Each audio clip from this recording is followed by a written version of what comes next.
Chapter 106. After listening to Yang Guang's explanation, Xiao Xian understood the cause and effect of this quarrel. Although in the eyes of many people at the foot of the mountain, a small leader of a hunting group was already very powerful, Xiao Mai's family was not really that powerful here. As far as Xiao Xian knew, there were a lot of kids who had a say in the tribe. Their parents were at least at the level of a small group leader. Not only that, but their grandfather's generation and above had all held important positions in the tribe, such as the chief and hunting team leaders. Some of them even had a few shamans in their ancestors. The accumulated advantages were very obvious, and their status in the tribe was also higher than others. In contrast, Xiao Mai's family was at most a new noble family with no background here.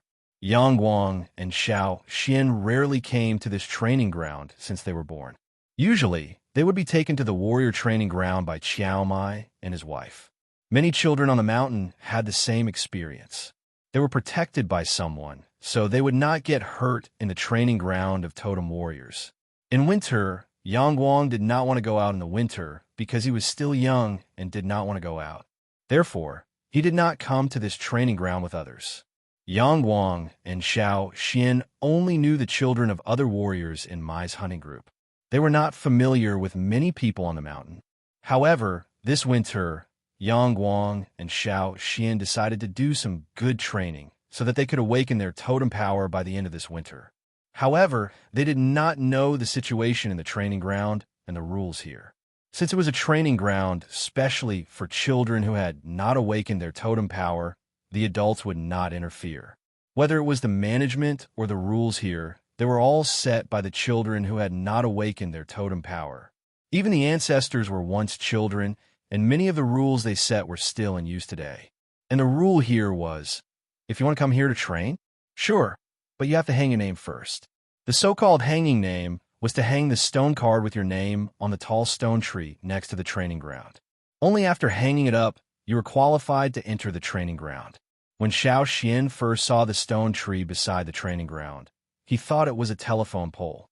However, when he got closer and touched it with his hand, he realized that it wasn't. It really was a tree. This stone tree had a very long history, perhaps a few hundred years. It was said that it had been here since the training ground was built, but it grew very slowly. It was hard to tell how much it had grown even after more than 10 years. Their ancestors had left this tree behind, and it later became the deciding factor for these children to enter the training grounds.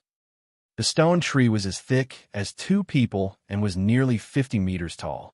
It was thin and long, and only the top part of it had branches. Most of the bottom part was bare.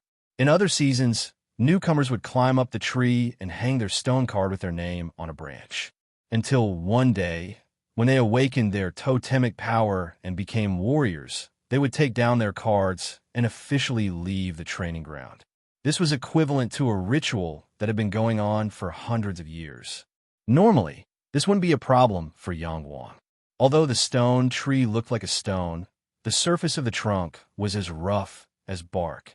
It wasn't too difficult for them to climb it. Originally, under special circumstances, they could make an exception.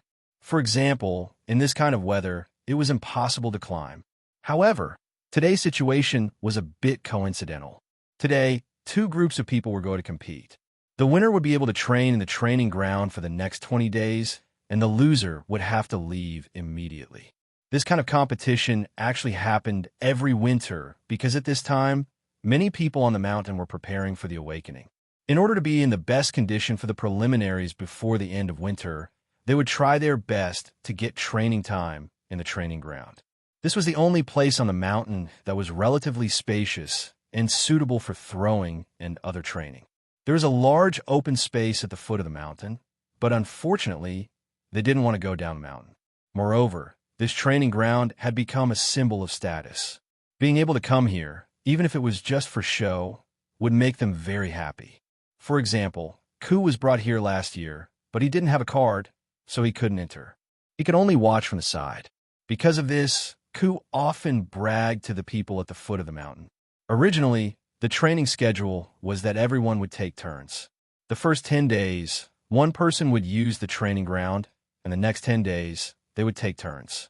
But at this point, It was a battle of whose fist was harder. For tribesmen, the way to solve problems was naturally to compete. In the tribe, many people thought that it was necessary for children to compete with each other, and they also agreed with this method.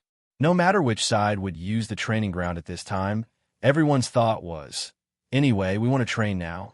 Will you give up the place? Or not? Come on, let's fight. If you win, you're right. If you lose, you're wrong. If you're right, you're wrong. In this training ground, fighting for territory had to be decided in such a direct way. Every time this happened, both sides would ask their relatives and friends to help, including the awakened totem warriors. Xiao Xian saw Mao, Moer, and the others. But usually they wouldn't do anything and just watch from the side. The two sides had different families. They were either from Ta's hunting group or from Gigu's group. Just at this time, Yang Guang and his sister came over and said they wanted to join.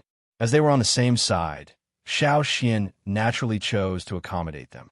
But the other side didn't agree. They used the rules of their ancestors and didn't want to give up. Yang Guang and his sister couldn't hold back and kicked someone. The kid who was kicked in the face by Guang just now mocked Yang Guang and his sister. They must be afraid of heights. After learning the whole story, Xiao Xian looked at the stone tree. Different from other trees, there was a thick layer of ice on the surface of the stone tree. It was quite difficult to hang a stone card with one's name on the top of the tree without damaging it. Even for totem warriors, it was not easy to climb up. Xiao Xian looked at Yang Guang and his sister, who were wrapped up like fat rice dumplings, and then looked at the 50-meter-tall tree. Xiao Xian estimated that they would slide down the frozen trunk as soon as they jumped up, not to mention climbing up. Can't we use stone tools? Xiao Xian asked.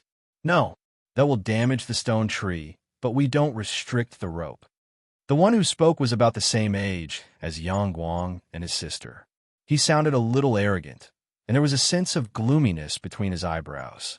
After saying that, Meng Guang and Guang Guang smiled sinisterly at them. His expression seemed to be saying, "Aren't you strong? Then throw it. His name is Meng. He is bad. He is the one who doesn't allow us to enter." Yang Guang complained to Xiao Xian. In such weather, with the cold wind and snow, many people who had not yet awakened their power were shivering. Some people thought that since Yang Guang and his sister could not do it, they might as well give up. They still wanted to watch today's competition. It was not a good idea to stand here in the cold. So what do you want to do now? Xiao Xian looked at Yang Guang and his sister. Both of them looked frustrated. Even if they had a lot of ideas, they could not think of any solution at this time. Actually, we can put this matter aside for now. After we finish the competition, this place will belong to us for the next 20 days. Yang Guang can also train here. Mao walked over and said. Hearing Mao's words, a person behind Meng sneered. You talk as if you were very powerful. Seeing that the two sides were about to quarrel again, Xiao Xian shook his head. The competition between the two sides was one thing, but the qualification to enter the competition was still a hot topic. Actually, it is not difficult, Xiao Xian said. Hearing Xiao Xian's words, the people around who were about to quarrel all turned their heads to look at him. Not difficult? Was he bragging? Not only Meng's people, but also Mao and the others looked at Xiao Xian in confusion. They did not understand why Xiao Xian would say that. Can't we use stone tools? Xiao Xian asked again. No, Meng said. Can't we ask others for help? No, except for that. We can ask others for help. Yes, that's easy. After saying that, Xiao Xian put his finger into his mouth and blew a whistle in front of hundreds of people. Chapter 107. P.S. Read the exclusive story behind Primordial War Records and listen to your suggestions for the novel. Pay attention to the Chinese website's official account. Add a friend on WeChat. Add an official account. Type Dread. And tell me secretly. The whistle spread far and wide in the wind and snow. Hearing Xiao Xian's whistle, some people were still confused. They didn't understand what Xiao Xian was trying to do. Others thought of something, and their expressions changed. They looked up at the sky. Yang Guang and his sister shouted in surprise. They already knew what Xiao Xian was trying to do. They opened their eyes wide and looked at the sky. Even when the snow fell into their eyes, they just wiped it away hurriedly. After that, they continued staring, afraid that they would miss something. "What's going on?" Meng turned his head and asked the people behind him. "That eagle." Meng looked in the direction that the other person was pointing at and looked at a certain spot in the sky. A small black dot appeared in the sky. Soon, the dot became bigger and bigger. Even the falling snow couldn't cover its figure as it flew over. "Cha-Cha! It's Cha-Cha!" Yang Guang and his sister were so happy that they wanted to jump a few times. Because they knew Xiao Xian, they knew a little about Cha-Cha. The others all had their own thoughts. To many people in the tribe, Cha-Cha was just like Caesar. They only had the permission of the shaman to move around in the tribe. Many people even thought that such prey had lost its sharpness in the forest. They didn't care about it. Even without the permission of the shaman, they might not take the initiative to hunt it. Just like the mentality of most warriors, hunting was more meaningful. For them, an animal that was no longer fierce was enough to be ignored. They often saw the eagle flying around in the sky, but they never thought deeply about what it could do. It wasn't that they were stupid. It was just that hundreds of years of thinking and views made them unable to think in that direction, including Yang Guang and his sister. Cha-Cha hovered high in the sky, but didn't land. Xiao Xian raised his hand and made a gesture. Then, everyone saw the eagle in the sky fly towards Xiao Xian. "It's so far, that bird can actually see his hand movements." Someone sighed softly. "My father said that eagles can see rabbits very far away." Another person said, "Amazing, that it can also see danger from afar? If it can really see danger, then father and the others wouldn't have to take the risk." Someone said. The discussion in the surroundings suddenly stopped. "That's right. If it can see danger from afar and give it a warning in advance, when they go out hunting, they can avoid some unnecessary trouble." Everyone thought, but they still didn't think that a beast could do that. It wasn't a human and couldn't speak. It was just a bird that could fly. Whoosh! A black figure flashed past, and even the surrounding snowflakes were forcefully changed direction. Everyone looked. Following the sound of wings flapping, Cha-Cha landed on Xiao Xian's outstretched arm. Cha-Cha didn't have stage fright even with so many people around. Its eagle eyes swept around, and then it pecked at its feathers. Xiao Xian lowered his arm so that Yang Guang and his sister could talk to Cha-Cha better. "Cha-Cha, help me hang this on that tree. There are branches at the top of the tree. Any branch will do." Yang Guang and his sister took out the stone card in their hands and said to Cha-Cha. The stone card wasn't big. It was less than half the size of their palms. It was tied with a leather string. Many children in the mountains had such a stone card. Some were prepared when they were born and some were written later. Even if many people didn't know how to use such a stone card, they would make one for themselves when they saw others making one. The stone card was made of medium to high-quality stones. The leather string was also made of ferocious beast skin. It wouldn't break easily. While Yang Guang and his sister were holding the stone card and talking to Cha-Cha, the others were also staring at them. Most of them still didn't believe it. Seeing that Yang Guang and his sister were talking to Cha-Cha like that, they couldn't believe it. Can understand? The beasts in the mountains are also very smart. Even if it can understand, can it do what it says? It can't be, right? My father said that the birds in the mountains are very ferocious. How can it be obedient? Some people were whispering to each other about their understanding of the eagle. When they turned their heads, they saw Yang Guang and Guang Guang reach out to touch the eagle. Everyone stopped talking and stared at the eagle. Cha-Cha was a little impatient. Every time they touched it, seeing Cha-Cha pecking at Yang Guang and his sister's hands, everyone's heart was in their throat. Even Meng and many other young totem warriors were staring at them without blinking. Those who had hunted before naturally knew how ferocious this kind of bird was. The man who was kicked by Guang just now was still laughing in his heart. Look, he was pecked. It was said that a peck from an eagle could cut off a piece of meat. However, to everyone's surprise, the brother and sister who were pecked didn't have any wounds on their hands. Sure enough, this bird was raised to the point that it didn't even know how to peck. Its soft pecking was simply incomparable to those eagles in the mountains. Some people suddenly showed a look of disdain. until a man next to Mao approached Cha-Cha with a wooden stick. He wanted to touch it, but didn't dare, so he had to use the stick to test it. As a result, before the stick could get close, Cha-Cha flapped his wings and pecked at the stick with all his strength. Tut! That man only felt that his hand holding the stick was a little numb. He looked at the place where the stick was pecked, and there was a hole on it. If the stick wasn't thick enough, it would have been pecked through. Now, no one said anything.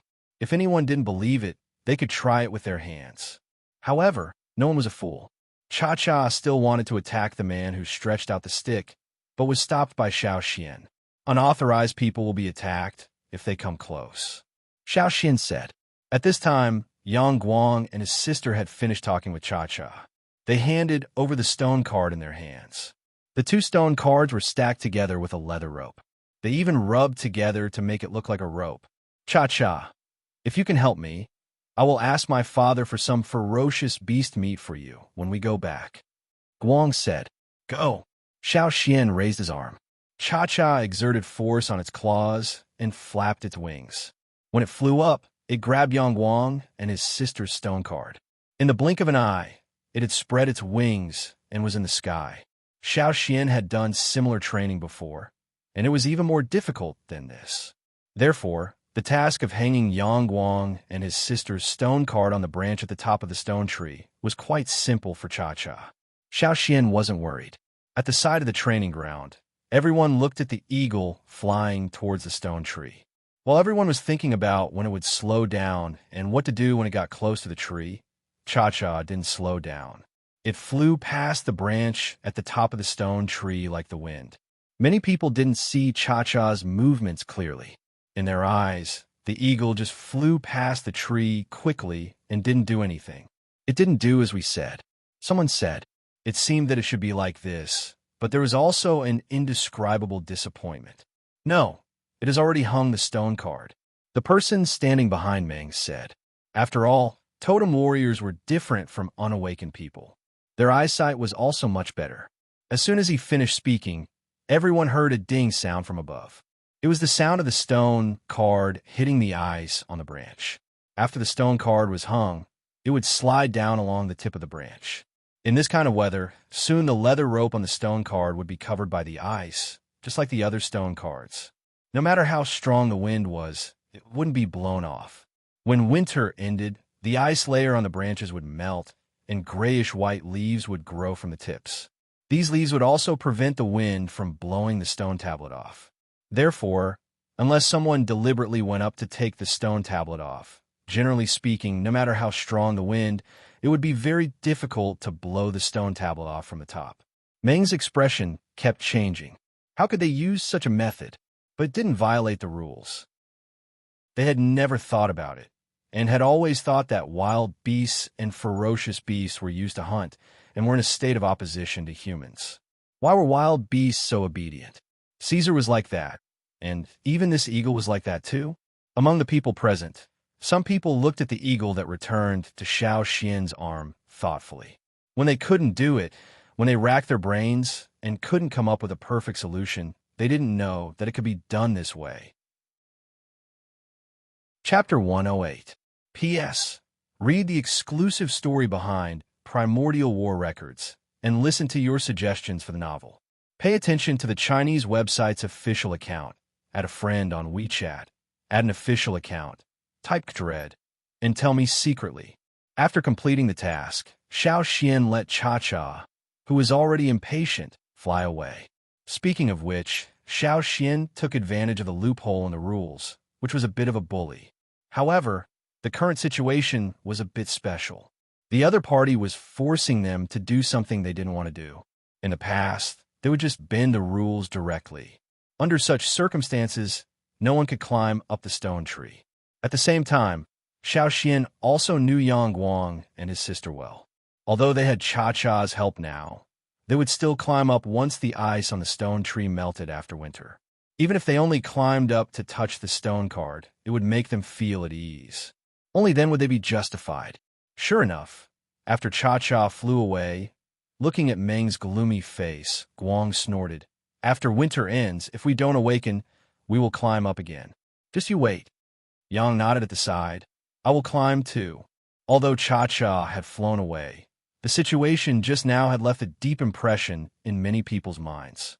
It didn't matter how much it affected them. If they encountered similar situations in the future, they might remember it again.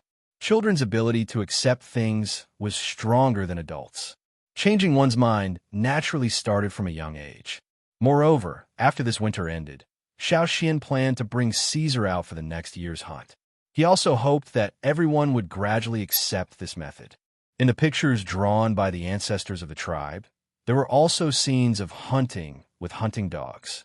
Perhaps one day, such a grand scene would appear again. The witch's attitude was the same.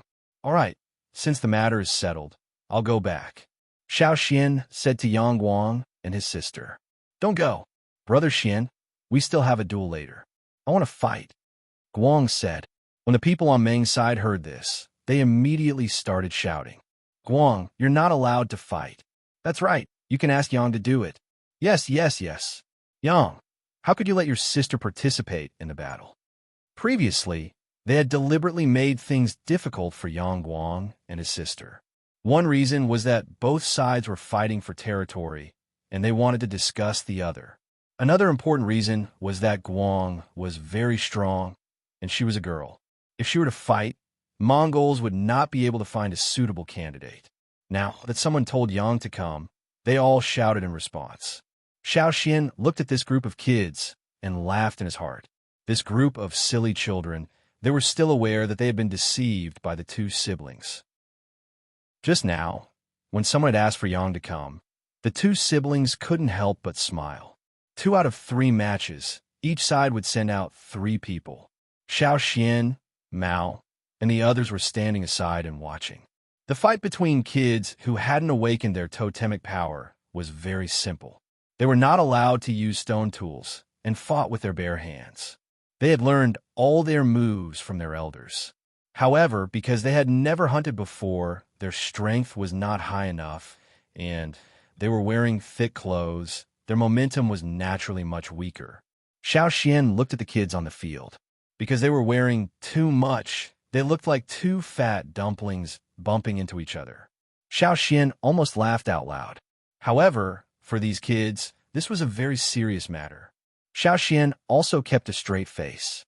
Just as Xiao Xian had expected, after Yang went on the field, he had thrown his opponent to the ground 3 times in less than 2 breaths.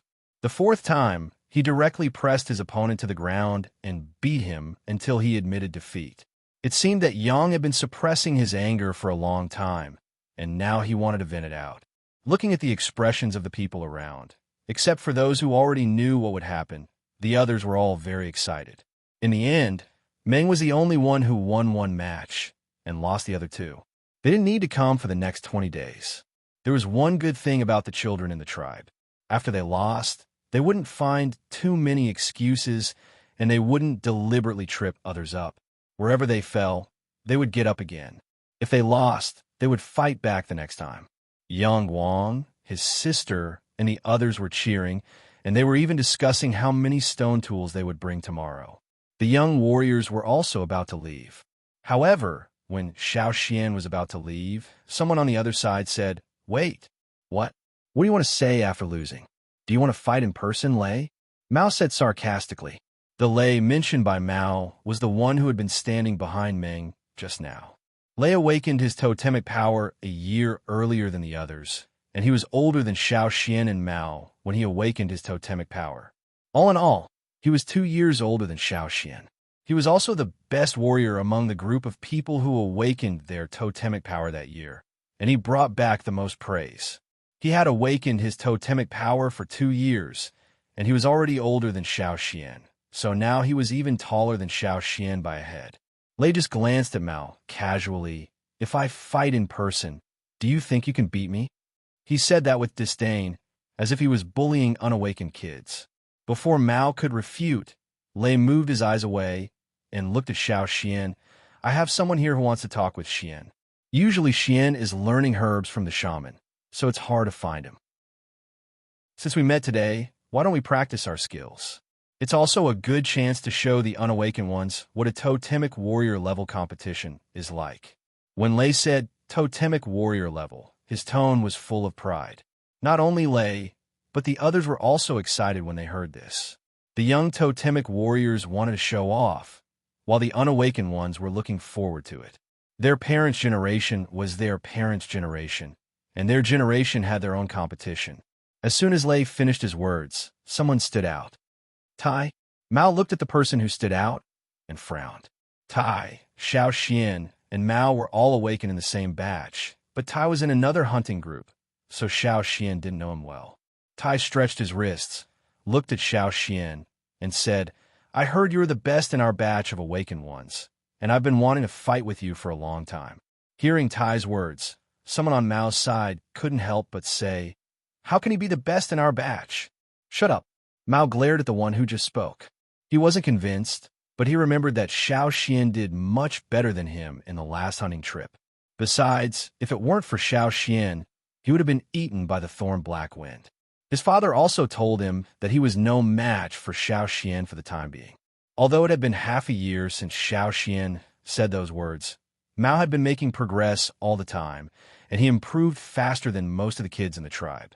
Because he and Xiao Xian were not in the same hunting group, and Xiao Xian wasn't in the advanced group, neither Mao nor Ta knew about Xiao Xian's current strength. Mao didn't believe that Xiao Xian hadn't made any progress in the past half a year. Just look at the game he brought back every time. Xian? Mao looked at Xiao Xian, wondering what he meant. Xiao Xian didn't want to compete with him in this way, but he couldn't refuse. If he made an excuse at this time, he would be regarded as a coward. If someone challenged him, he had to accept it. People in the tribe had always been like this. Since he couldn't refuse, he would accept the challenge. It was a good chance for him to see how powerful the kids in the same batch as him were. Putting down the things in his hands, Xiao Xian said to Yang Guang and his sister, "Help me keep an eye on them." Ever since Tai stepped forward, there was an empty space around him. Xiao Xian walked into the field, looking at the kid who was about the same height as him. Tai's eyes flashed with hostility. The cloak he was wearing had already been thrown aside. Wearing a sleeveless animal skin coat on such a cold day, it was hard to tell if he was trying to show off the difference between a totem warrior and an unawakened child, or if he was trying to make it easier for him to move around, or if he was trying to show off his totem patterns during the fight. Showing off the totem tattoos on their arms was indeed one of their hobbies. Tai rotated his arms and wrists, making cracking sounds. With a loud roar, the totemic power in his body instantly pulsed. The totemic patterns that belonged to totemic warriors extended from his face to his exposed neck and extended down to his exposed arms. The totemic patterns were very obvious as well. The flame tattoos extended 5 or 6 centimeters from his shoulders to his arms. Seeing the totem tattoos on Tai's body, many unawakened kids were envious. Every time they compared the totem tattoos on their arms, they could only stand aside and watch. Among the awakened kids in the same batch, Tai's speed of improvement was quite fast. Because Tai always kept a high profile on the mountain, everyone knew about his level. Then, the crowd turned their eyes to the other side of the field. They knew very little about Xiao Xian's current strength since he came out of the cave under the mountain. Unlike Tai, who kept a high profile, Xiao Xian was as quiet as a piece of wood. What a good activity. Cool mobile phones are waiting for you. Follow me. Open the official account on the Chinese website, add a friend on WeChat, add a public account, type Dread, and join now. There's a prize for everyone. Follow the official account of Dread now. Chapter 109. P.S. Read the exclusive story behind Primeval War Records and listen to your suggestions for the novel. Pay attention to the Chinese website's official account. Add friends on WeChat. Add official account. Type Dread. And tell me secretly. The scene looked a little strange. If he didn't know that the two were going to compete, he would have thought that Xiao Xian was asleep. The snow was still falling, and the cold wind was blowing. Some of the unawakened children wrapped themselves in animal skins, but their eyes were fixed on the other side. Tai waited for a long time, but still didn't see any reaction from Xiao Xian. He wondered what Xiao Xian meant. Did he really want to compete with him? Or was he playing with him? Thinking of this, Tai couldn't help but feel a little angry. Ray and the others were also confused. Not taking it seriously? Not in the right state? No, that's not right. Ray's eyes flashed. Aura. When hunting, warriors would have a habitual way of hiding their aura. Before hunting, they couldn't let the prey detect them. Therefore, the warriors would hide their aura. Many of the older warriors had already made it a habit. They would carry this habit with them when they walked, making no sound. In contrast, most of the younger warriors didn't have such a habit. Of course, it wasn't something that could be done just because they wanted to. There was no need to do it deliberately. It was just a habit that was formed naturally after many hunts. Inadvertently, they had already entered the best state. In the past, when the elders and his family practiced with Ray, they were in such a state. There was no fighting spirit, no totem patterns, and they looked careless. But once they attacked, they would instantly kill the enemy.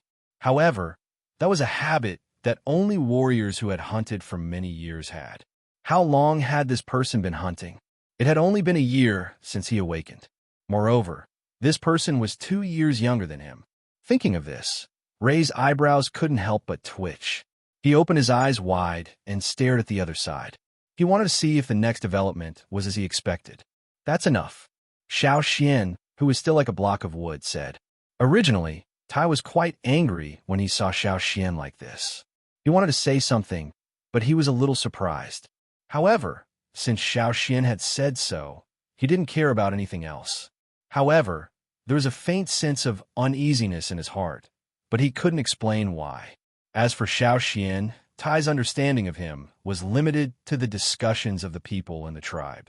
For example, he had found his ancestor, he had been accepted into the advance party, and he had raised a wolf and a bird that had no spirit at all. There were also some who said that Xiao Xian was the most outstanding among their batch of awakened, but Tai had always been skeptical about this. How powerful could a person who was about the same age as him, who had awakened at the same time as him, and who came from a cave under the mountain be? He had never heard of Xiao Xian defeating anyone. All right. Tai stomped hard on the ground and rushed toward Xiao Xian.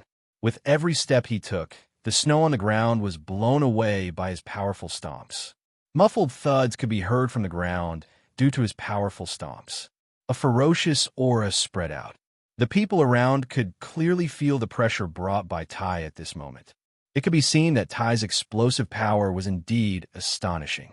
On the other hand, Xiao Xian was still standing there like a block of wood. He did not put up a defensive posture, nor did he reveal any totem patterns. Was this guy stupid? Everyone was puzzled. Not only the others, but even Tai, who was already swinging his fist at Xiao Xian, was also puzzled. However, since he had already made his move, there was no reason to take it back. No matter what he was thinking, he would fight first. Bang! Fist and flesh collided. What was this? All the emotions in Tai's heart turned into shock. How is this possible? This was the same thought that emerged in everyone's mind at the same time. At this moment, Tai felt as if he had been struck by lightning. He was frozen in place, his hair standing on end. Although the wind was howling in the heavy snow, his back was drenched in sweat. He looked at the palm that blocked his fist. It was about the same size as his palm and looked normal, but it stopped his fist from moving forward. His line of sight followed the palm that blocked his fist. The palm was covered by an animal skin sleeve, and the arm was not exposed. He could not see how far the totem patterns in front of him had spread. Further up was a face that was already covered with totem patterns. A moment ago, there was no trace of totem patterns, but now, Xiao Xian's totem patterns did not spread gradually like Tai's. The totem patterns on his face seemed to have appeared suddenly at that moment. Everyone knew that the totem patterns on the body appeared gradually from the top to the bottom. The speed at which they appeared was closely related to the user's control of totem power. The stronger the control of totem power, the faster the totem patterns would appear. However, the totem patterns on Xiao Xian's face appeared without any warning. In an instant, they all appeared. What level of mastery did this person have over the totem power? No one wanted to think too deeply. Tai met Xiao Xian's eyes, and his scalp went numb. He looked at Xiao Xian's eyes as if he was looking at a ferocious beast that had just bared its fangs and was about to break his arm in the next moment. Retreat. This was the only thought in Tai's mind at the moment. Tai put his feet on the ground and wanted to retreat, but he soon found that he could not retreat. The 5 fingers of the hand that had been blocking the fist had already bent and firmly grasped the fist that he had swung out. Ray, who was standing at the side, closed his eyes. One move to determine the winner. There was no need to continue. He did not know that someone in the tribe had reached such a level. His great-grandfather had once told him that he should have a long-term vision and not just look at the people around him. However, he had never thought that there was anyone in the tribe who was worth paying attention to except the people on the mountain. Now it seemed that he was still too narrow-minded. When he opened his eyes again, the shock on Ray's face had disappeared. "Tai, you lost," Ray said calmly. Lost? Tai, who was about to retreat, was stunned for a moment before he came to his senses. Yes, he lost. Tai only felt that the hand that held his fist loosened, and he could not withdraw his arm. He regained his freedom again. "I lost," Tai said. Tai looked up at the person in front of him again and found that the totem patterns on Xiao Xian's face had disappeared completely, as if they had never appeared. "The fist that hits the tiger should hit the tiger's head," Xiao Xian said. "That's right." Ray thought for a moment and said, "It's really boring to fight in the tribe." "I understand what you mean." Xiao Xian looked at Ray. "What do you understand?" He felt that something was wrong. Ray felt that he had understood Xiao Xian's words, so he continued. "Just like how we walk the road of glory every year, the prey is the best way to measure our ability." The others also showed an expression that said, "That's right." Even Tai, who had been a little depressed, immediately felt refreshed. "Good. Then let's compete with the prey." "Count me in," Ray said. In hunting, it was not always about fighting that one could hunt more prey. There were many other factors. After the adjustment in the first year of awakening, they were already experienced warriors from the second year onwards. They did not need to give in anymore. "I want to join too," Mao said. With Ray and Mao taking the lead, the other young warriors also clamored to join. Xiao Xian, who was standing next to them, was speechless. "That was not what I meant." Xiao Xian originally just wanted to say that instead of fighting with their own people, they might as well go back and practice more. When they went out hunting next year, they could use their killing skills on the prey. In the competition between tribes, because the stone tools were not durable and the high-quality stone tools were very precious. Except for hunting, they were not willing to take them out. Therefore, when they competed, they only fought with their bare hands. Wooden sticks were only suitable for people who had not awakened yet. It was okay to use such competitions to communicate with each other. They could practice and exercise when they had nothing to do. But if they wanted to compete with each other, it was not necessary. This was Xiao Xian's idea, because the behavior of totem warriors in daily life was completely different from that of hunting with tools. However, Xiao Xian did not expect that his words would be misunderstood like this. These people were so excited that even 10 wild beasts would not be able to pull them back from their thoughts. "Since we have decided to compete with the prey, then should we compete with one prey or quantity?" Someone asked. Mao and Lei looked at Xiao Xian at the same time. "Xian, since you proposed it, how do you want to compete?" Mao asked. "Propose my ass." Xiao Xian raised his hand and rubbed his forehead. If he could, he really wanted to swallow the words he just said and change them to something more straightforward. His words caused so much trouble. What cheap mouth! However, after thinking about it carefully, this method was actually not bad. It was much better to compete with each other than having a civil war in the tribe. After a year of hunting, the young warriors had matured a lot. They knew that they could not be impulsive in the hunting field. Under this premise, it was also a good thing to strive for better and more prey. Too short a time was definitely not good. It was inevitable that some people would be eager for quick success. Moreover, they belonged to 2 hunting groups, so the environment would affect them. "Let's do it for a year. Next winter, we will compete with each other with the results of a year," Xiao Xian said. Mao and Lei also thought it was a good idea. "Okay, let's do it for a year." There were too many people who wanted to join, so Lei said, "Why don't we use animal skin rolls to record the names of those who want to join the competition?" "I have animal skin."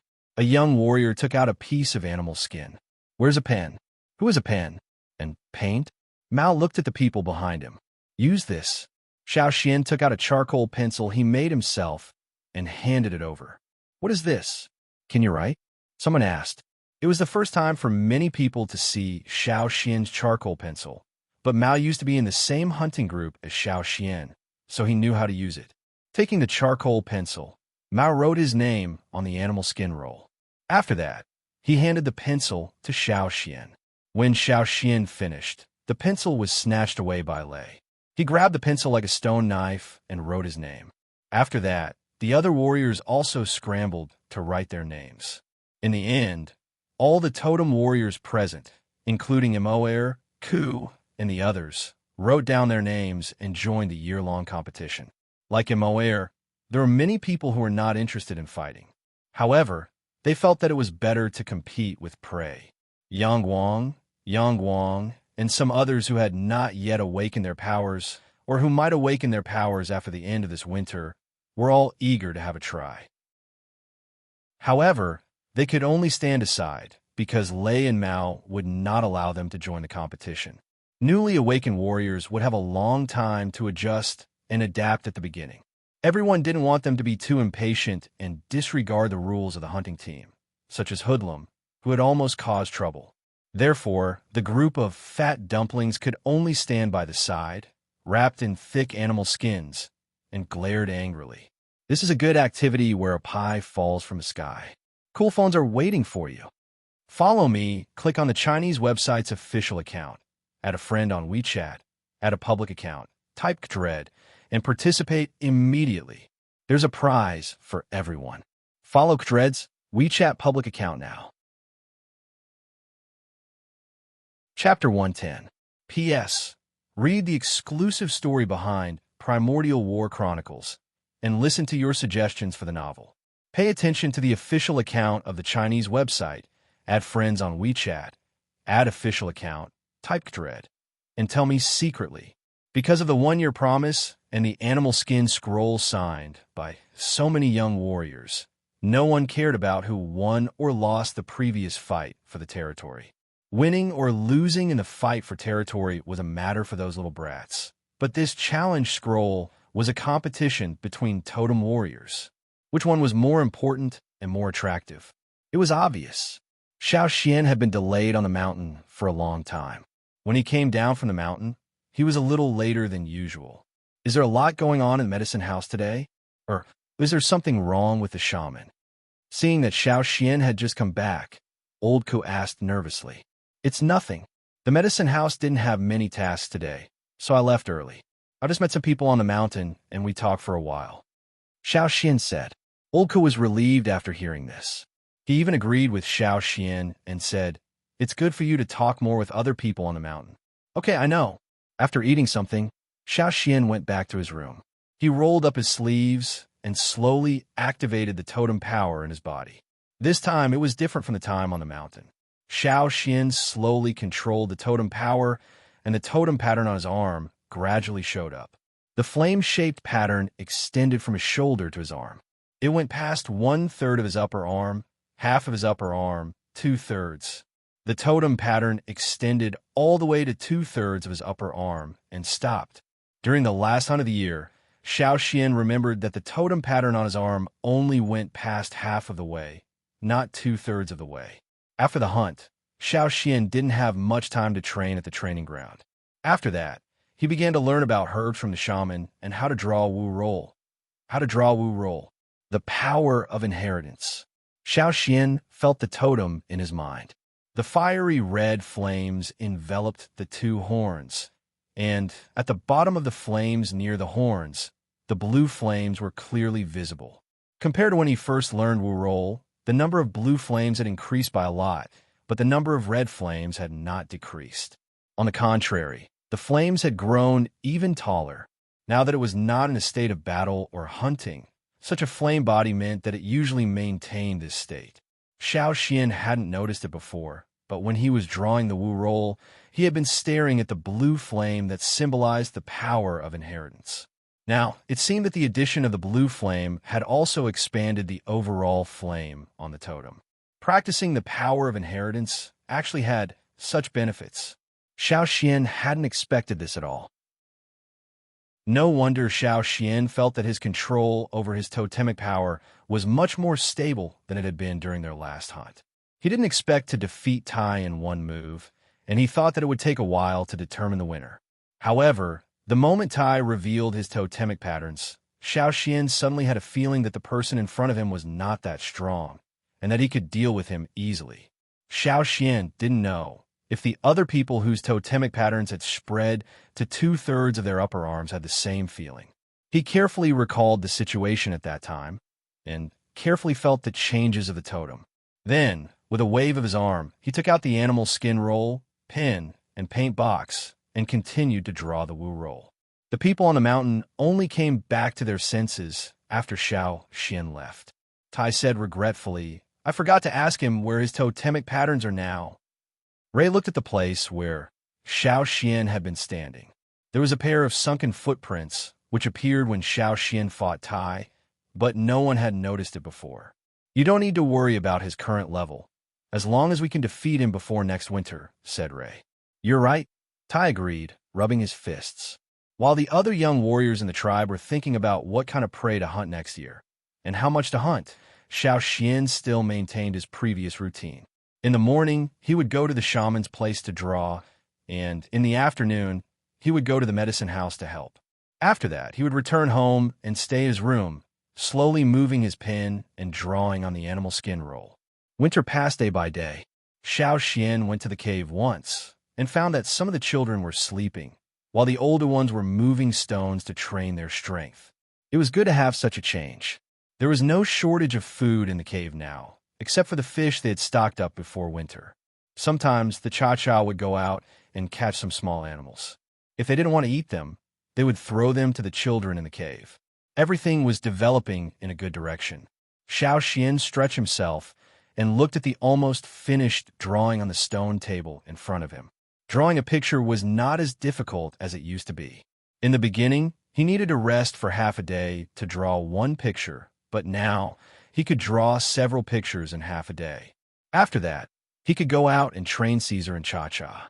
The shaman gave him 2 animal skin rolls, one of which Xiao Xian took up the mountain every day to practice copying the Wu roll or drawing by himself, and then he would show it to the shaman to check the results. As for the other one, Xiao Xian practiced it at home, so the shaman didn't know. In the shaman's eyes, it was already very rare for Xiao Xian to draw so many pictures every day, and it had already exceeded his expectations. The shaman would never have thought that Xiao Xian would draw on the other animal skin roll every day after he went back. It was not a copy, but an original drawing based on his own consciousness. Xiao Xian planned to give the drawings he was drawing to the shaman when the time came. The shaman taught him herbs and taught him how to control the power of inheritance. Xiao Xian also wanted to repay the shaman. For the tribe, he had to stay here and sacrifice a lot. It was difficult to be the shaman. However, the shaman probably didn't think so. Even though Xiao Xian felt that it was not easy to sit in this position, the shaman probably didn't think so. It was just that the shaman always had some regrets in his heart. Xiao Xian could see it in the shaman's eyes every time he looked at Wu roll. "It's almost done." Xiao Xian looked at the animal skin roll in front of him and said in a low voice. Before the end of winter, the people in the tribe were ready to start selecting children of age. The shaman was busy these days, so he didn't even have time to see the results of Xiao Xian's drawings these days. On this day, the shaman finally had some free time to sit down and rest with his eyes closed. Suddenly, he thought of something and looked sideways at the animal skin roll on the short table. Xiao Xian put it here after he finished practicing this morning. At that time, he was busy with other things and couldn't see it. Taking the animal skin roll, the shaman felt that something was wrong as soon as he touched it. This animal skin roll was not the one Xiao Xian usually practiced with. Could it be that the kid had already finished drawing one in a few days? With doubts, the shaman untied the leather rope that tied it. When he untied it, the shaman thought that every time he saw the kid draw Wu roll, he couldn't help but sigh in his heart. Why didn't he want to be a shaman? Sure enough, once the warriors ran out, they couldn't stop thinking about it. Children who had never gone out were easier to train. He opened the Wu roll. The shaman thought that Xiao Xian would draw some simple plants, such as jumping fruits, or some herbs that he came in contact with these days, but he didn't expect His hands were trembling badly. On the Wu roll, the first picture was a little long. If other people saw it, they would never understand what it was about. But what the shaman saw was the huge vines between the ancient trees, the mist rising from the mountains, and the faintly discernible pools hidden by the trees. He could faintly feel the vitality and danger in it, which made him feel as if his hair was trembling with nervousness. This was a picture full of the smell of the forest. After looking at the first picture, the shaman raised his hand and put it on his chest. His heart was beating a little fast. Many shamans were taught from a young age. After they were selected, they would never leave the tribe. Therefore, the shaman had never left the tribe since he was born. Although he knew a lot of things, such as the names of the ferocious beasts that the hunting team would encounter and where the advance group would go, etc. But he only knew about it and had never seen it with his own eyes. Even if he saw it, it was not an active one. The prey that was brought back had already been slaughtered. Maybe when he was young, he dreamed that one day he could walk out of the tribe. But as he grew older and had been a shaman for so many years, he had calmed down and become a shaman with a heavy responsibility. He wanted to lead the tribe in a good direction. As a shaman, there were not many things that could make him so emotional at this age. But at this moment, the shaman couldn't control his emotions anymore. One picture after another, there were pictures of the hunting route, and also pictures of what Xiao Xian encountered when he followed the advance group, such as the group of dragonfly planes. The shaman read it once, and then he came back and read it again. The people outside boiled some hot water and brought some herbs in for the shaman to drink when he was thirsty. The people who came and walked silently and put down the stone cup carefully for fear of disturbing the shaman. When he walked out of the door, he glanced at the shaman, thinking that the shaman might be reading another book left by an ancestor. Every time he read something left by an ancestor, the shaman would be particularly emotional or emotional. On the other side, Xiao Xian left the finished Wu roll and went to the medicine house to help. When he got home, Old Ku was already walking around the door, as if he was in a hurry. He walked around in a circle and hit his crutch hard twice. "What's wrong?" Xiao Xian asked. "You're back." Old Ku stepped forward, and his mouth trembled. He couldn't say anything for a long time. Calm down first." "I can't calm down." Old Ku breathed heavily. After a while, he finally recovered and said, "The shaman sent a message." "Well, what did the shaman say?" "The shaman asked you to prepare for the ceremony after the end of winter." "Isn't everyone going to attend the ceremony?" Xiao Xian was confused. What was so exciting about that? "It's the core list. The group of people who are closest to the fire pit." Old Ku hit his crutch hard. Old Ku now had a sense of pride, as if his own child had finally made a name for himself. Although Xiao Xian had made contributions before and was praised by the shaman and could learn from him, the ceremony was extremely sacred for the people in the tribe. Anyone who could participate in the ceremony would be so happy that they would kneel down and kowtow to the mountain, not to mention the group of people who were closest to the fire pit. After all, they were not aborigines. In the past 2 years, although Xiao Xian tried his best to integrate into the tribe, he couldn't change his mind, so he wasn't as excited as Old Ku. Old Ku was quite enthusiastic. "What should we wear?" "Xian, where did you put your clothes made of thorn blackwind skin? Take it out and let me wipe it." "Thorn blackwind skin?" "I wore it once during the ceremony and then threw it under the bed." It wasn't because it was too heavy. It was nothing for Xiao Xian. It was just that he felt like he was playing a little monster and there were thorns on his back. Old Ku took the thorn black wind skin and left to clean it carefully, leaving Xiao Xian standing in the room. The group of people who were closest to the fire pit? Who were these people again? Thinking about it, Xiao Xian's eyelids suddenly twitched. Damn, those people who danced the ceremony dance. It was the kind of dance that sometimes looked like digging vegetables, sometimes shaking their breasts, and sometimes like a waiter shaking a rag. I feel a bit ashamed. A good activity where a pie falls from the sky. Cool phones are waiting for you. Click on the Chinese website's official account, add friends on WeChat, add a public account, type Kdred, and participate now. Everyone has a prize. Now follow the official account of Kdred. Chapter 111. P.S. Read the exclusive story behind Primordial War Records and listen to your suggestions for the novel. Pay attention to the official account of the Chinese website. Add friends on WeChat. Add official account. Type dread. And tell me secretly. The old ancient dance was also known as the sacrificial dance in the tribe. Not everyone could learn it. At the end of every winter, during the snow festival, 50 people would be selected to perform the sacrificial dance next to the fire pit. These 50 people were all elites recognized by the tribe. However, as far as Xiao Xian knew, the 50 people on the list had always been young warriors with several years of hunting experience, as well as some people who had made great contributions to the tribe. For hundreds of years, it was very rare for a teenager to be on the list. What's more, Xiao Xian had only been awakened for 1 year. At first, it sounded a little ridiculous. When Old Ko heard this from the messenger, his first reaction was disbelief. Normal people in the tribe wouldn't believe it.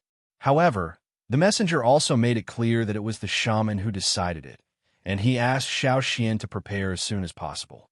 No wonder Old Ko was so excited. As an important part of the sacrificial ceremony in the tribe, in addition to the people chosen, the ancient teachings passed down in the tribe also had to be followed. However, Xiao Xian had never understood the so-called ancient teachings. It seemed that the ancient teachings were not just simple instructions. Since Xiao Xian didn't have anyone who could teach him the sacrificial dance, even Xiao Mai and his wife had never learned it, Xiao Xian could only go up the mountain to find a shaman. Early the next morning, Xiao Xian carried the stone box and ran to the shaman's place. The shaman was discussing the upcoming sacrificial ceremony with the chief and the 2 team leaders. There were many things that needed to be prepared in advance. Seeing Xiao Xian's arrival, the 2 team leaders and Chief Ao looked at him with subtle expressions. Xiao Xian's addition to the list of 50 was also out of their expectations. However, the other day, when a shaman called them over, he directly told them to let Xiao Xian in. They knew about the 1-year promise between the juniors, and they also knew that Xiao Xian had blocked Tai's attack with just 1 move. In terms of strength, Xiao Xian was indeed the most outstanding of the young warriors who had awakened in the past 2 years. In addition, Xiao Xian had indeed made great contributions last year.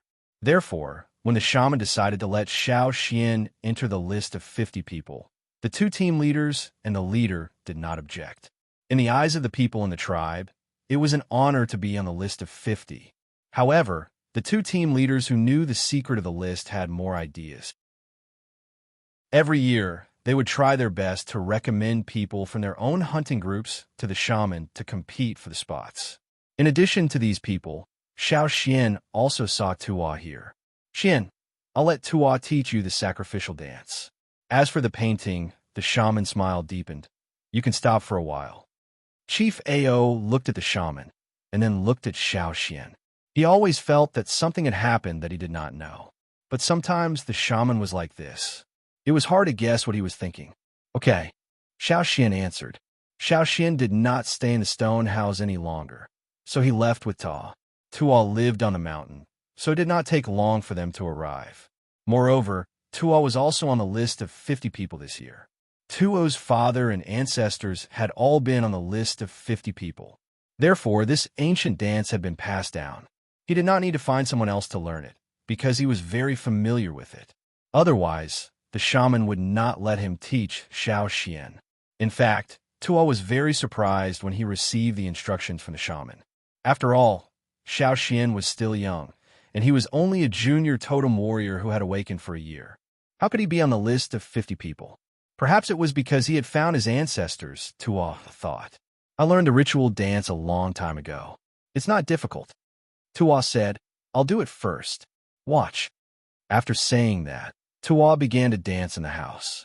His movements were still very funny in Xiao Xian's eyes. There was no beauty in it, and it did not feel very harmonious. There was also a movement that looked like washing dishes. However, Tuo's facial expression was very serious when he was dancing, as if he was doing something solemn. Even if it was just a demonstration, he was not careless at all. After the first dance, Tuo taught Xiao Xian little by little. Bend your body forward like this. Stretch your hands back Xiao Xian learned from Tuo. He swung his arms up, down, front, and back. Sometimes he had to slap his arms and thighs, or shake and step, making a strong rhythmic sound. He also had to move his feet forward, back, left, and right. Sometimes he had to lean forward, then squat down, then jump with one foot, and then do a horse step. His arms were like holding a horse pole, and he had to turn his head back every 3 steps. If Xiao Xian had seen such a dance in his previous life, he would probably have laughed until he fell down. But now, he had to brace himself to do it, and he had to keep a straight face to show his seriousness. Although there was no drum or whistle to accompany the beat, the dance still had to keep a specific rhythm. It was not only the movements. Tuo told Xiao Xian that when the ritual dance was dancing, it also needed to be combined with the power of the totem. There were also other ways to combine the breathing. These were also ancient teachings. In general, Xiao Xian came to a conclusion. When the ritual dance was dancing, it also needed to be combined with meditation and a specific breathing method. What was the use of such a combination? Tuo did not say it now, but Xiao Xian could guess that it should be related to the fire seed or the totem. Xiao Xian once heard that the earliest form of human performance was the dance posture and human body movements. Dance and body movements were also a kind of behavioral language to express people's passion and desire. Here, the ritual dance was used to communicate with the fire seed and the totem, so it needed to be perceived when dancing.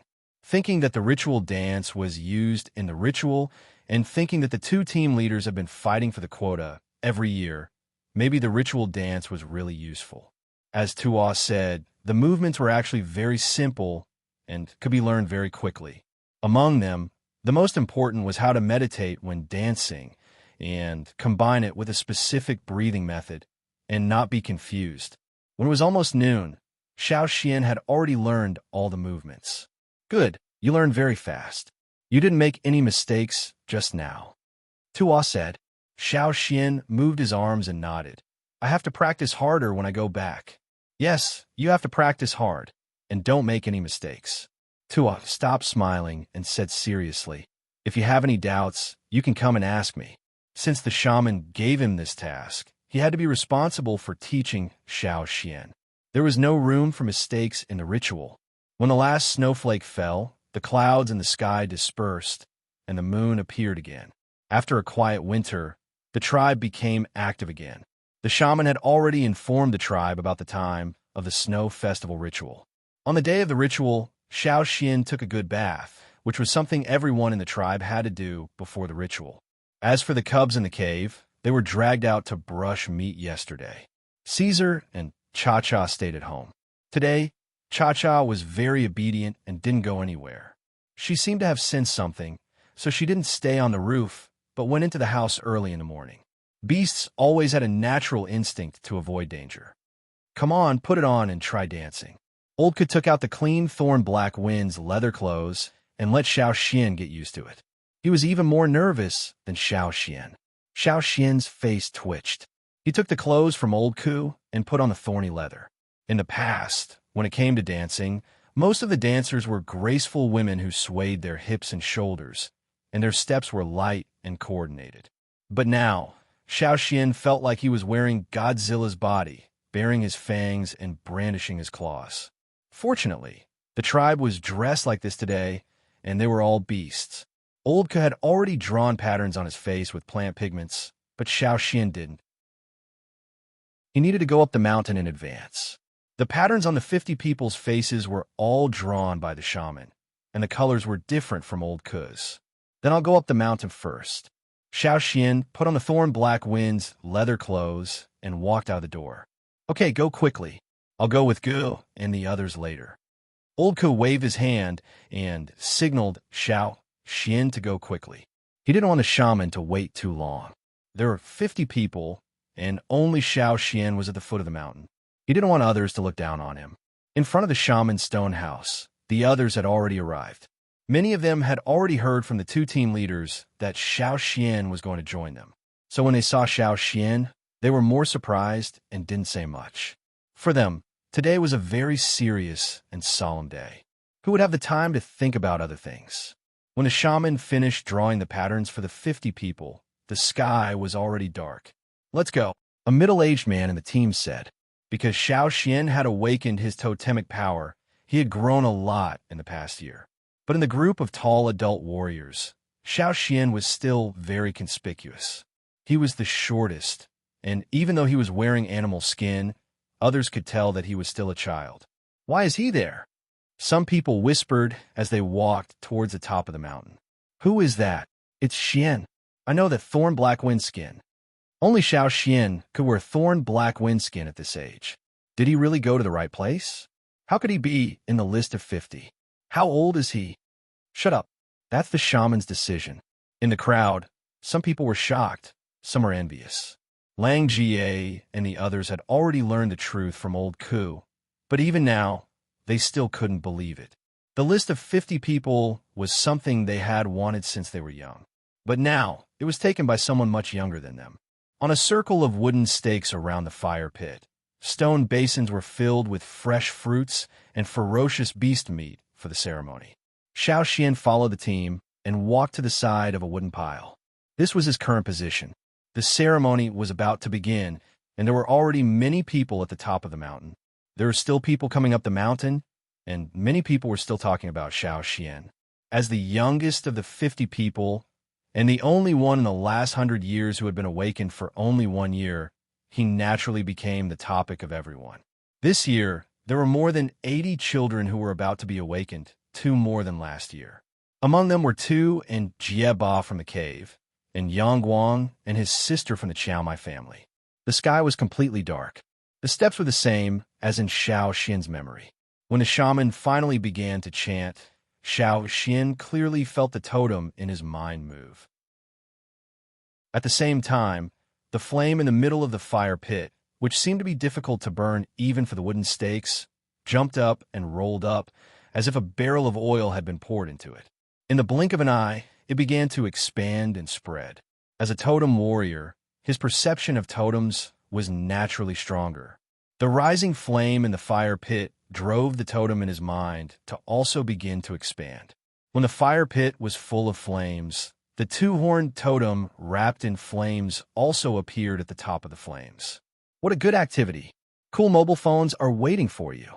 Click on the Chinese website's official account, add a friend on WeChat, add a public account, type Kdred, and participate now. Everyone has a prize. Follow Kdred's official account now. Chapter 112. P.S. Read the exclusive story behind Primordial War Records and listen to your suggestions for the novel. Pay attention to the official account of the Chinese website, add friends on WeChat, add official account, type Kdred, and tell me secretly. The first flame of the 3 flames of the fire pit, soaring flame. Totem appeared. The totem power in their bodies became active even though they didn't actively activate it. The totem patterns on each totem warrior's face also appeared clearly. The blue and red colors in Xiao Xian's mind jumped along with the flames. Xiao Xian didn't know if it was his own illusion, but he felt that the flames in the fire pit were even higher and more intense than last year. It seemed that they would float out if he didn't pay attention. Standing next to the wooden stake, he couldn't move. Therefore, Xiao Xian couldn't observe other people's expressions. He didn't know if other people had the same idea, and he couldn't hear anything strange from the shaman's voice. Xiao Xian could only be suspicious. At this moment, the people present didn't think about anything else. They looked at the totem in the fire pit with pious eyes. The surroundings were lit up, and the whole mountaintop was covered with a layer of fire. The shaman's chanting became louder and louder. Dong, dong, dong. Drum beats with a specific rhythm, as well as the sound of bones and stones hitting, suddenly sounded. This meant that Xiao Xian was about to start dancing. With the shaman's chanting, the people next to the wooden stake began to dance along the fire pit. As an ancient dance that had been passed down since the founding of the tribe, Xiao Xian still underestimated it. It wasn't because the movements were difficult, nor was it because he was embarrassed to wash the dishes, dig the vegetables, and throw the rag in front of so many people. It was because when he started to dance, Xiao Xian really understood the mystery of the dance and the awkwardness gradually disappeared. The sound of footsteps and the slight sound of the 50 people waving their arms gradually became unified and blended into the drumming sound around them. The originally strange rhythm became harmonious with the addition of the sounds made by these sacrificial dancers. With a specific rhythm, one sound after another resounded throughout the mountaintop. Xiao Xian had been practicing the sacrificial dance at home these days. He memorized every movement by heart and knew when to do which movement, so he didn't have stage fright. During the dance, Xiao Xian used the special breathing method of the sacrificial dance according to Tuo's ancient teachings to feel the connection between the totems. Gradually, Xiao Xian felt that he seemed to be connected with the surroundings. The totem in the fire pit and the totem in his mind seemed to be gradually synchronizing. Xiao Xian didn't know whether the former was assimilating the latter or the latter was influencing the former. He didn't know the situation of the totem in the other ritual dancers' minds, but he was carefully perceiving such changes. The only thing that was different was the blue flame in the totem in his mind, which was not present in the fire pit. The ancient teachings said, "Try your best to establish a connection with the totem in the fire pit." Xiao Xian felt that he hadn't completely connected with the totem in the fire pit, so he tried to mobilize the blue flame in his mind. With the accumulation of the blue flame in Xiao Xian's mind, the overall flame of the totem rose. At the same time, the flame in the fire pit suddenly rolled up, and the flame almost doubled in an instant. An experienced sacrificial dancer was so scared that he almost made a mistake. After all, he had never encountered such a thing after dancing for so many years. Fortunately, he had a strong ability to adapt, so he quickly calmed down and continued to dance. Everything around them continued. However, when they looked at the 50 people dancing around the fire pit, they felt that it was a little different from the previous years. It seemed that these people were no longer the sacrificial dancers dancing around the fire pit. They were no longer in such an occasion, but warriors armed with short swords and spears, ready to go hunting at any time. Even the experienced sacrificial dancers felt that this time was different from the previous years. They felt a kind of boiling feeling, which couldn't be calmed down. The momentum of 50 people in one was full of strong and fierce power, exuding a kind of invincible, majestic spirit. If Xiao Xian had to make an analogy, even the action of washing dishes could make people feel that the momentum was strong and incomparable. Unknowingly, the fire pit had entered the second flame. Fireballs flew out radially from the fire pit. Because the original flame in the fire pit had risen, the fireballs flying out seemed to be bigger than in the previous years. With the breathing method and the perception of the totem in meditation, Xiao Xian could feel that every fireball was flying towards him. Contact and then absorption. Some new energy was flowing in his body, brought by the fireballs flying over. It flowed along the meridians and gathered in one place. The totem flame in his mind expanded rapidly with the newly absorbed fireballs. If the energy absorbed by others from the fireballs was like a trickle slowly accumulating, then the energy obtained by the people dancing around the fire pit was like rivers flowing into the sea. Xiao Xian thought that this was probably the advantage and benefit of being a sacrificial dancer.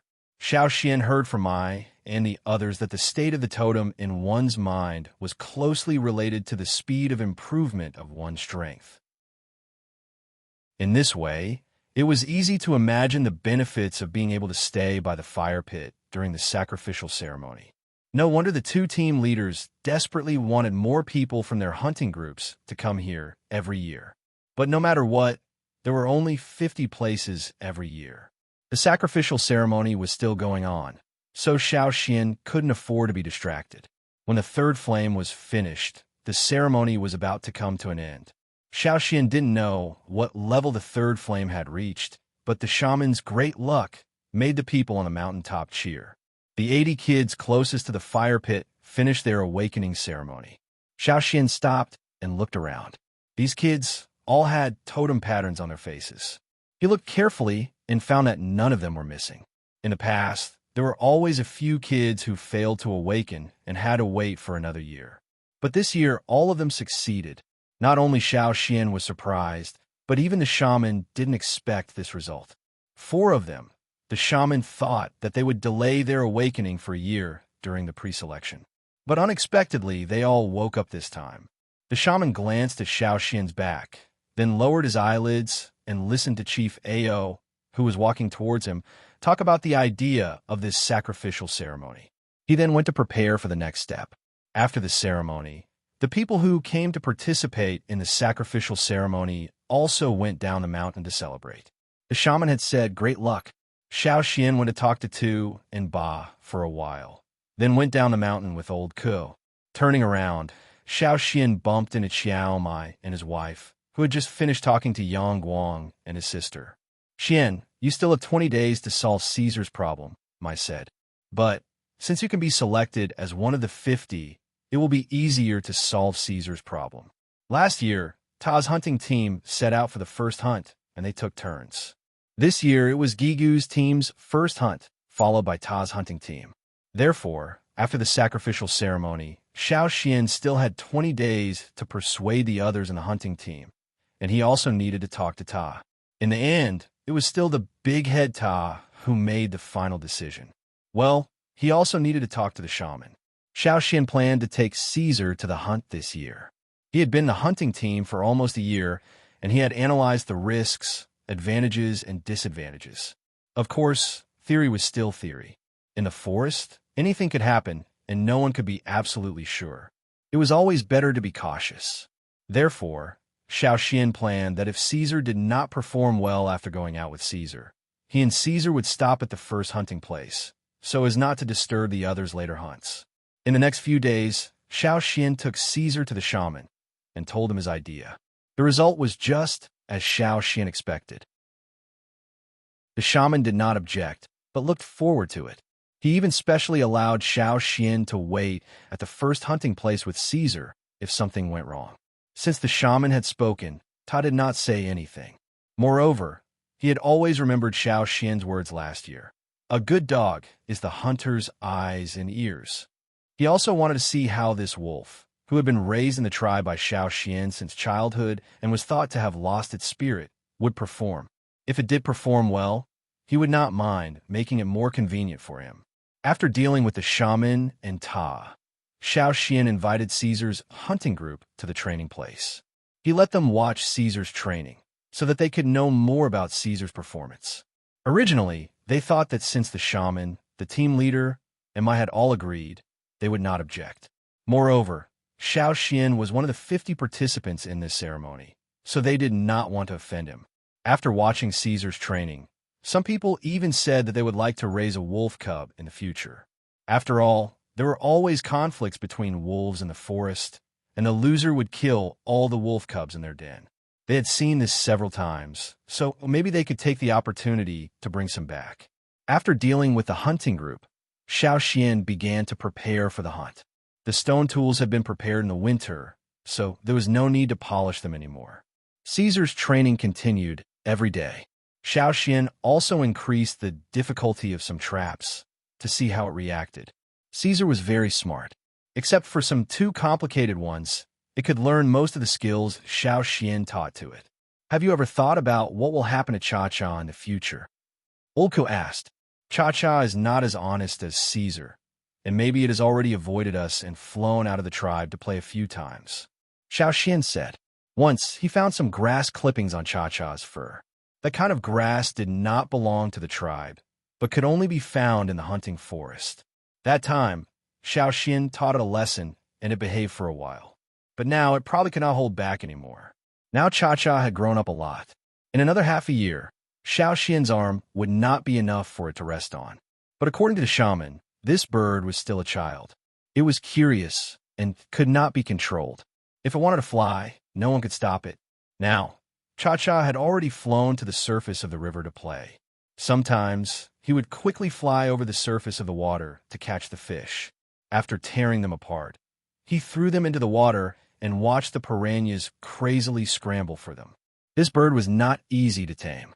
Nobody knew how long it would take to tame it until it could be brought out with a hunting group. 20 days later, Gigu's hunting group had not returned yet. But Ta had already confirmed the quota for the upcoming hunting trip and announced it to everyone from top to bottom. Looking at Caesar, who was following Xiao Xian up the mountain, Old Ka suddenly felt quite reluctant. In the blink of an eye, the little wolf cub that Lang Jie had brought back 2 years ago had grown so big. This is a good activity where a pie falls from the sky. Cool phones are waiting for you. Follow me, click on the Chinese website's official account, add a friend on WeChat, add a public account, type Dread, and participate immediately. There's a prize for everyone. Follow Dread's WeChat public account now. Chapter 113. P.S. Read the exclusive story behind Primeval War Records and listen to your suggestions for the novel. Pay attention to the official account of the Chinese website, add friends on WeChat, add official account, type Dread, and tell me secretly.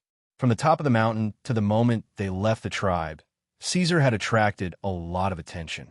When they were walking down the path of glory, the people on both sides of the road had all their attention on Xiao Xian. Why did that wolf also want to go out with the hunting team? Were they crazy? This kind of news was enough to make the people in the tribe talk about it for a long time. When they first went hunting with the hunting team, Lang Jie told Xiao Xian, "You don't need to do anything, just keep up with them." And now, Caesar's first test was also to keep up. When people in the tribe went hunting, they relied on the early training and the guidance of their seniors. But Caesar, after following the hunting team into the forest, showed more of his animal instincts. Relying on this instinct, Caesar was not scared or flinched in the face of the strange environment. Instead, he became more and more excited. Even though he had been locked up in the tribe for 2 years and grew up in the tribe, when he came out and entered the forest, his wild nature was still aroused. He ran like a free wind. If the hunting team did not forbid him to run, he would have roared. At first, Caesar was also curious about the surroundings and sniffed around. But after several warnings from Xiao Xian, he restrained himself. Now, under the influence of his instinct, he followed the hunting team closely and did not drag them down. Sometimes the hunting team directly walked through the trees. Caesar could not climb up the trees, so he stayed below. When he was in the light, he would slow down a little, but when he was in the dark, he would speed up. This was an instinct hidden in Caesar's blood. When he was in the tribe, he did not show it. But when he was in the forest, it was very obvious.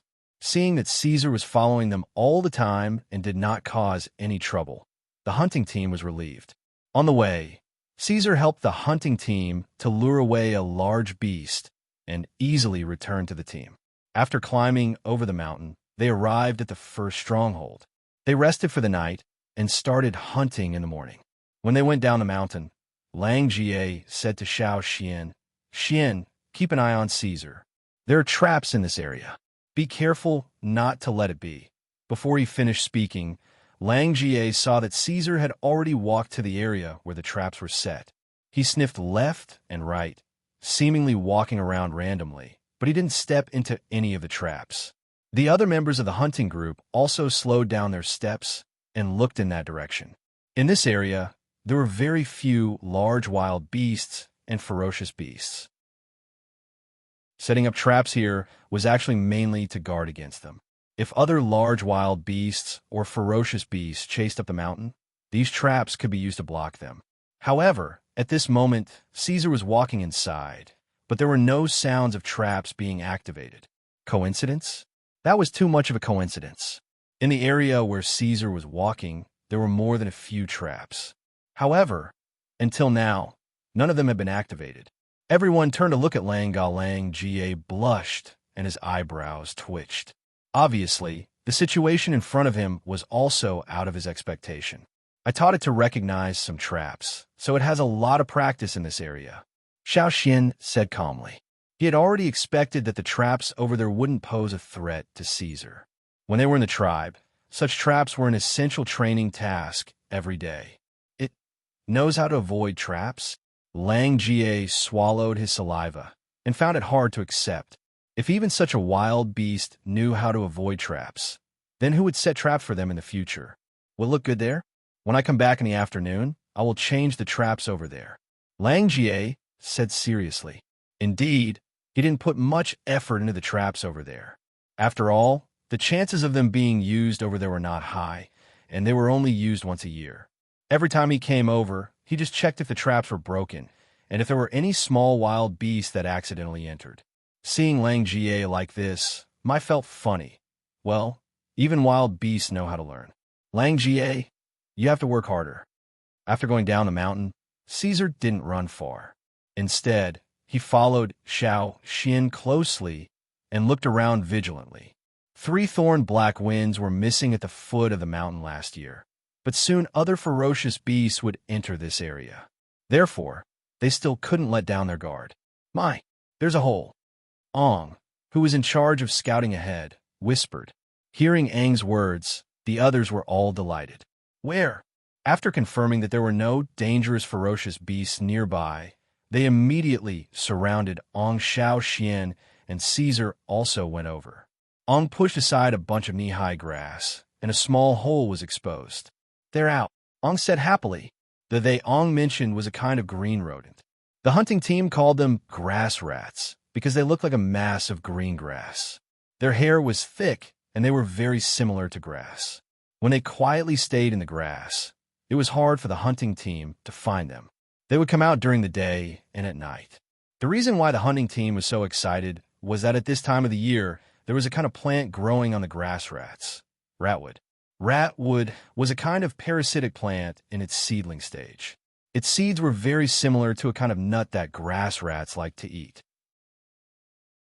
Every year before winter, grass rats would collect food from all over the mountain and then store the food in a hole that was several meters deep. They would hide in a hole for the whole winter, eating, drinking, defecating, and sleeping.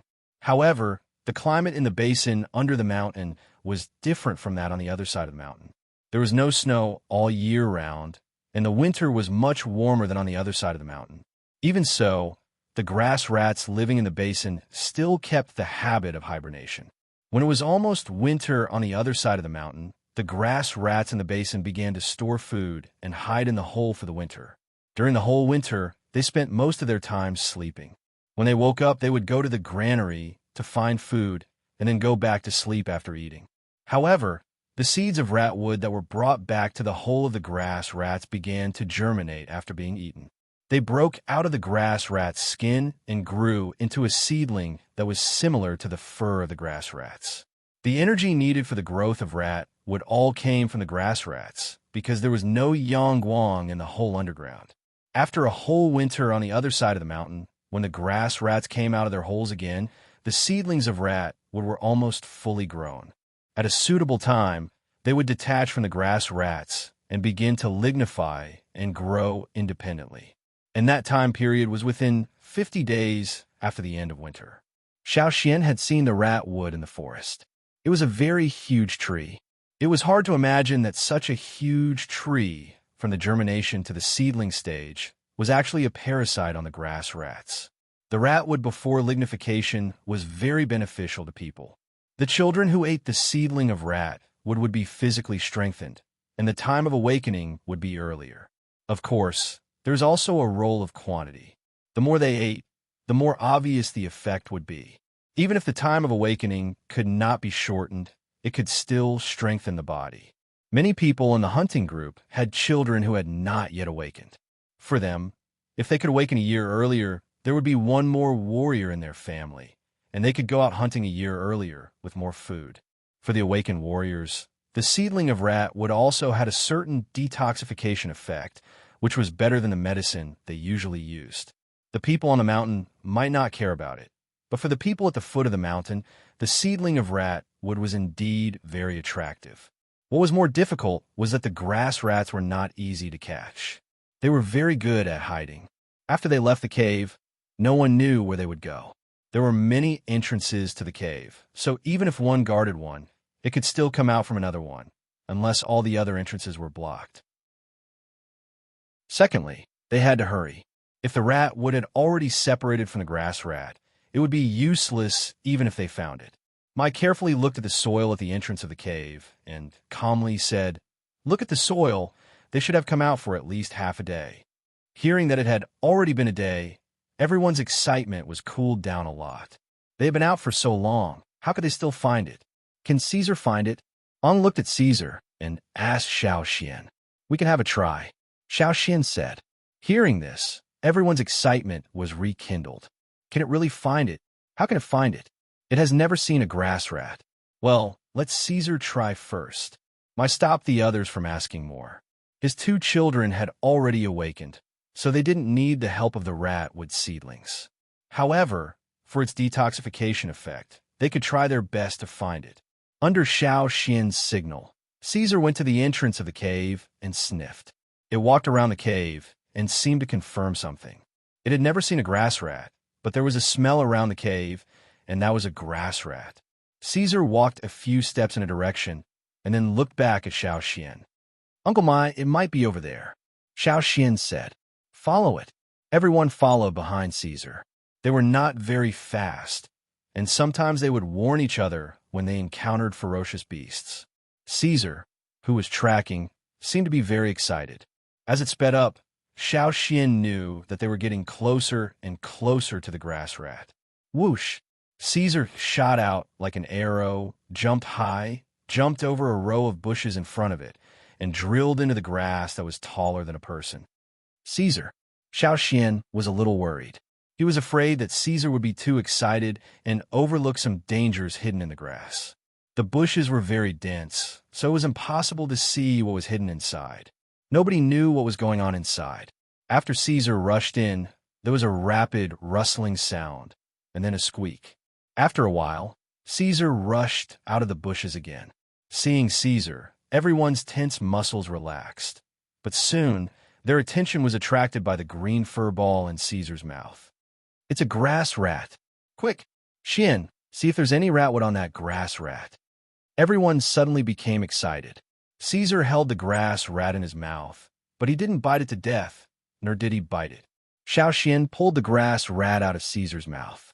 Without the green fur, the grass rat was about the size of 2 fists, but with the green fur, its size had increased by 3 times. However, when he held in his hand, Xiao Xian could feel that the grass rat was thin, which was the result of the ratwood parasitism. He didn't see any bald spots. After looking carefully, Xiao Xian's eyes fell on a hair that was slightly thicker than the other green fur. He put the stone knife back on his waist with his other hand and picked up the green hair with his free hand.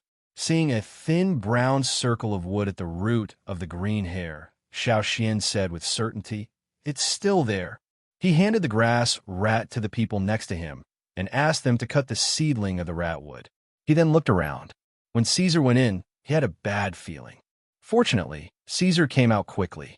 Now, not only did that bad feeling not disappear, but it also became more intense. He glanced at Caesar. The wolf that was excitedly holding the grass rat in its mouth just a moment ago now had the hair on its back standing up.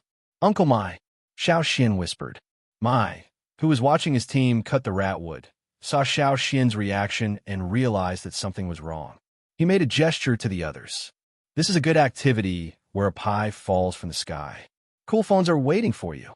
Click on the Chinese website's official account, WeChat friend, add official account, type Kdred, and participate immediately. Everyone has a prize. Follow Kdred's official WeChat account now. Chapter 114. P.S. Read the exclusive story behind Primordial War Records and listen to your suggestions for the novel. Pay attention to the Chinese website's official account. Add friends on WeChat. Add official account. Type Kdred. And tell me secretly. The surroundings suddenly quieted down, and the sound of the grass being blown by the wind could be heard clearly. Because it was best to ensure that the grass rat was alive when cutting the ratwood, they didn't kill it. The grass rat in the hand struggled. The ratwood on its body had been cut off, leaving a brown bald spot in its place.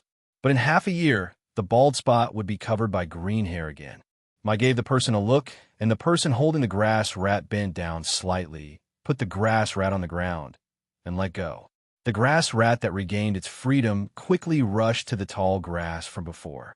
After a slight rustling sound, the surroundings quieted down again, but the atmosphere was somewhat solemn. No one noticed the presence of ferocious beasts in the surroundings, but they could feel a dangerous aura, but they didn't know the specific location. The other party was very good at hiding, or else I wouldn't have missed it. The grass rat ran to the grass without hesitation, which meant that it was relatively safe in the grass.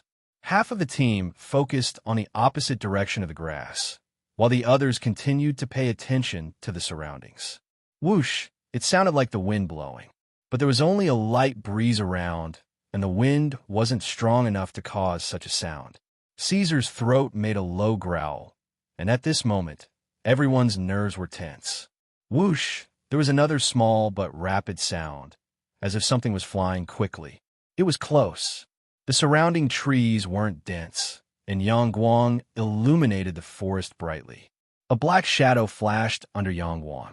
Over there!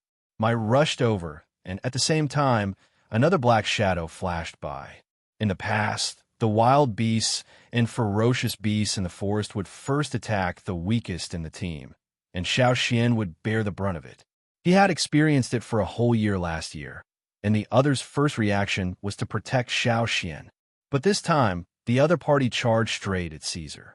Xiao Xian raised his saber and prepared to step forward to help Caesar block the attack. Unexpectedly, Caesar took the initiative to meet the attack.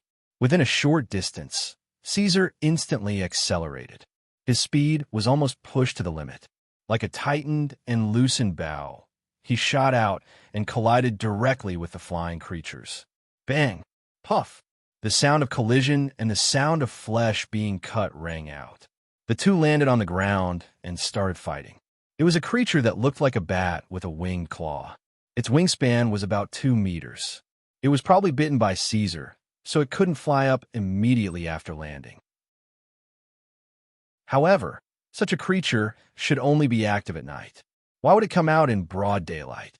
While the two were fighting, Xiao Xian threw a few spear darts at the bat-like creature. It was Caesar's first time encountering such a strong opponent in the wild, and it might not be able to deal with it easily. There were already a few scratches on its body. The stinging of the spear darts distracted the bat. Puff! The sound of flesh being forcefully torn was heard. The smell of blood spread. Caesar tore off one of the bat's wings. The sharp cry almost broke through the eardrums, and the sound waves made people dizzy. But soon, the cry came to an abrupt end because the bat's head was bitten off. Following Caesar's low growl, there were a few more puffs. The dead bat was bitten into a bloody mess. Only then did Caesar stop. "Caesar, come here." Xiao Xian quickly stepped forward, intending to check on Caesar's injuries. However, just as he approached, Caesar, who had been staring at the dead bat with his head lowered, suddenly looked up at Xiao Xian. Xiao Xian stopped in his tracks. He felt as if someone had poured a bucket of ice water over his head, making him feel cold. At this moment, Xiao Xian was looking at a pair of eyes filled with ferocious, killing intent. The cold gaze seemed to tear everything around it into pieces. It was emotionless. In the wolf's open mouth, 4 of its fangs were stained with blood.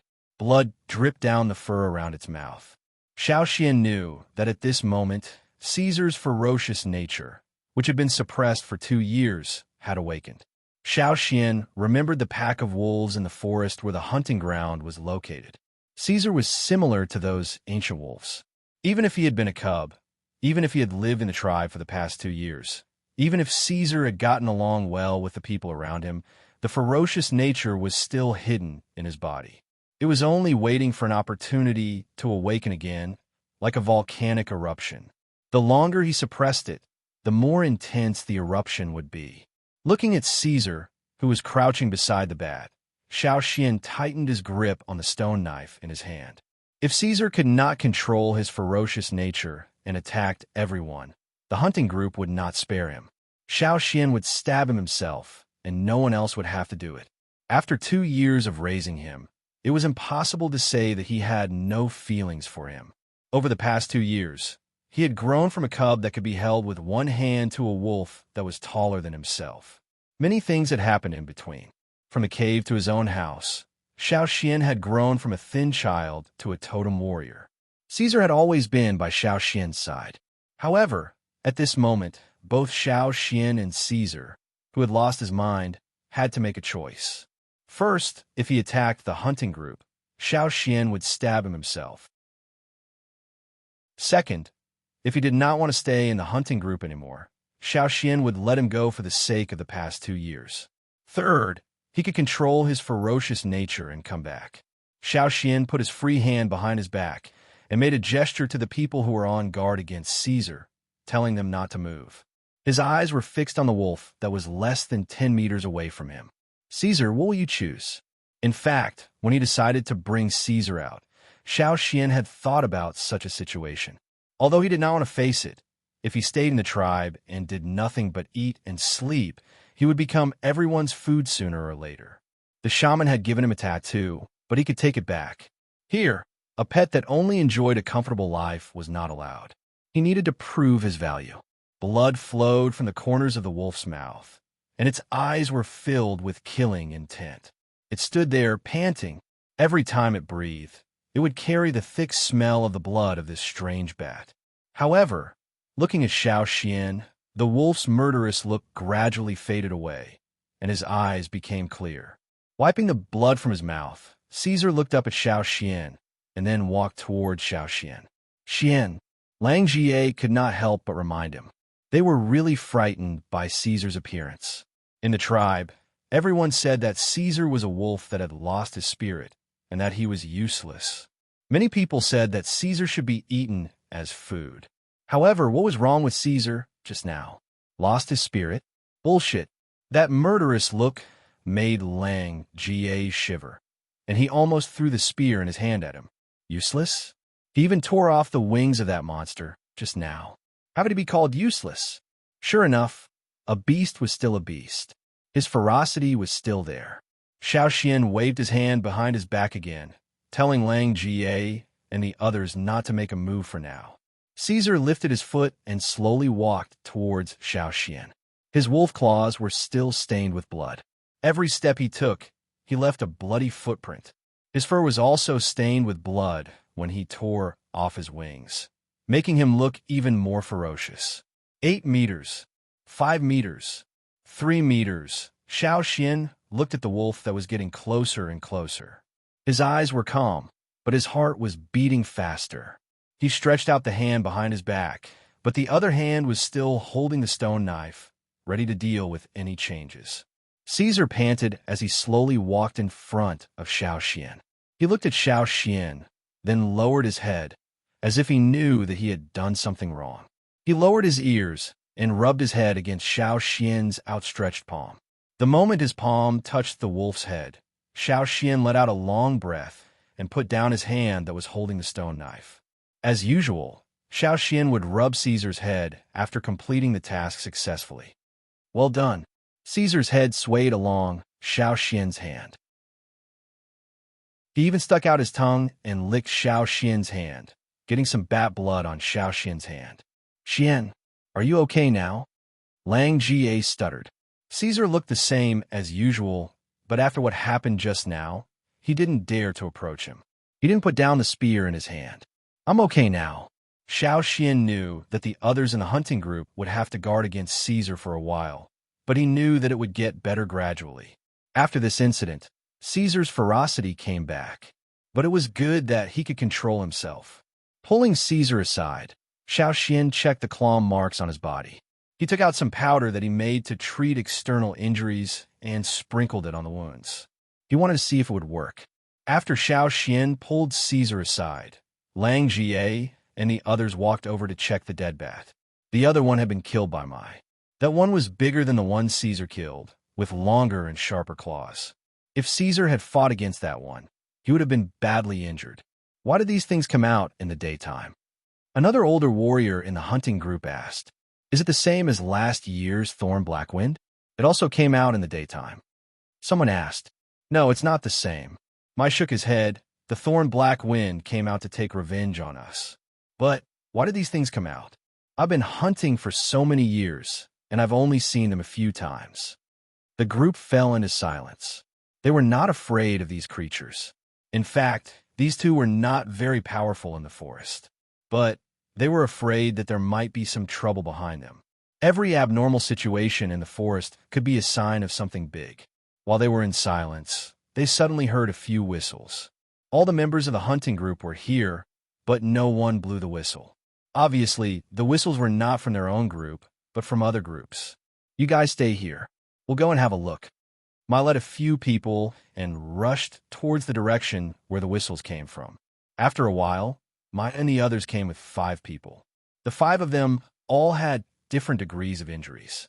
They were from a hunting group that was close to Xiao Xian's hunting route. Last year, when Xiao Xian and Mao were chased away by the thorn black wind, Mai asked them for help. Seeing the bat that was killed by Mai on the ground, the leading man's face changed. "You guys met it?" "Not just one, we met 2. Lang Jie and the other stepped aside, showing the one that was killed by Caesar. "So you guys met it too?" Mai looked at the man who came over. The man sighed. "Yeah, I don't know why these things should come out at night, but they run around during the day. Our group has been attacked many times. All right, we're here to ask you for a favor." While speaking, the man looked at Xiao Xian and Caesar, who was lying beside Xiao Xian. "I heard that your wolf can find things by smell." Mai did not answer, but looked at Xiao Xian. Xiao Xian nodded and answered, "Yes. It caught a grass rat just now," Lang Jie said. Although they were still on guard against Caesar, they could not help showing off to the other hunting groups. When they left the tribe, the other hunting groups often mocked them. "We want to borrow it." The man did not care about Langa's tone and said, "What for?" Mai asked, "Looking for someone. A good activity where a pie falls from the sky. Cool mobile phones are waiting for you. Click on the official account of the Chinese website, add a friend on WeChat, add a public account, type Dread, and join now. Everyone has a prize. Now follow the official account of Dread on WeChat." Chapter 115. P.S. Read the exclusive story behind Primeval War Records and listen to your suggestions for the novel. Pay attention to the official account of the Chinese website. Add friends on WeChat, add official account, type Dread, and tell me secretly. Among the group of people, the leading one was called Cha. He was about the same age as Mai, and was the second in command of the hunting group next door. He had a lot of authority in that hunting group, and he was also quite powerful. Among the 5 people who came, Cha was the least injured one. "Did you lose anyone?" Mai asked in surprise. The hunting had just begun, and no one had gone missing. Obviously, something was wrong. 3 of them went missing. When we were resting in the first location, the 3 of them went to fetch water, and then they never came back. Cha's voice was hoarse when he was talking. Obviously, this incident was a great blow to their hunting group.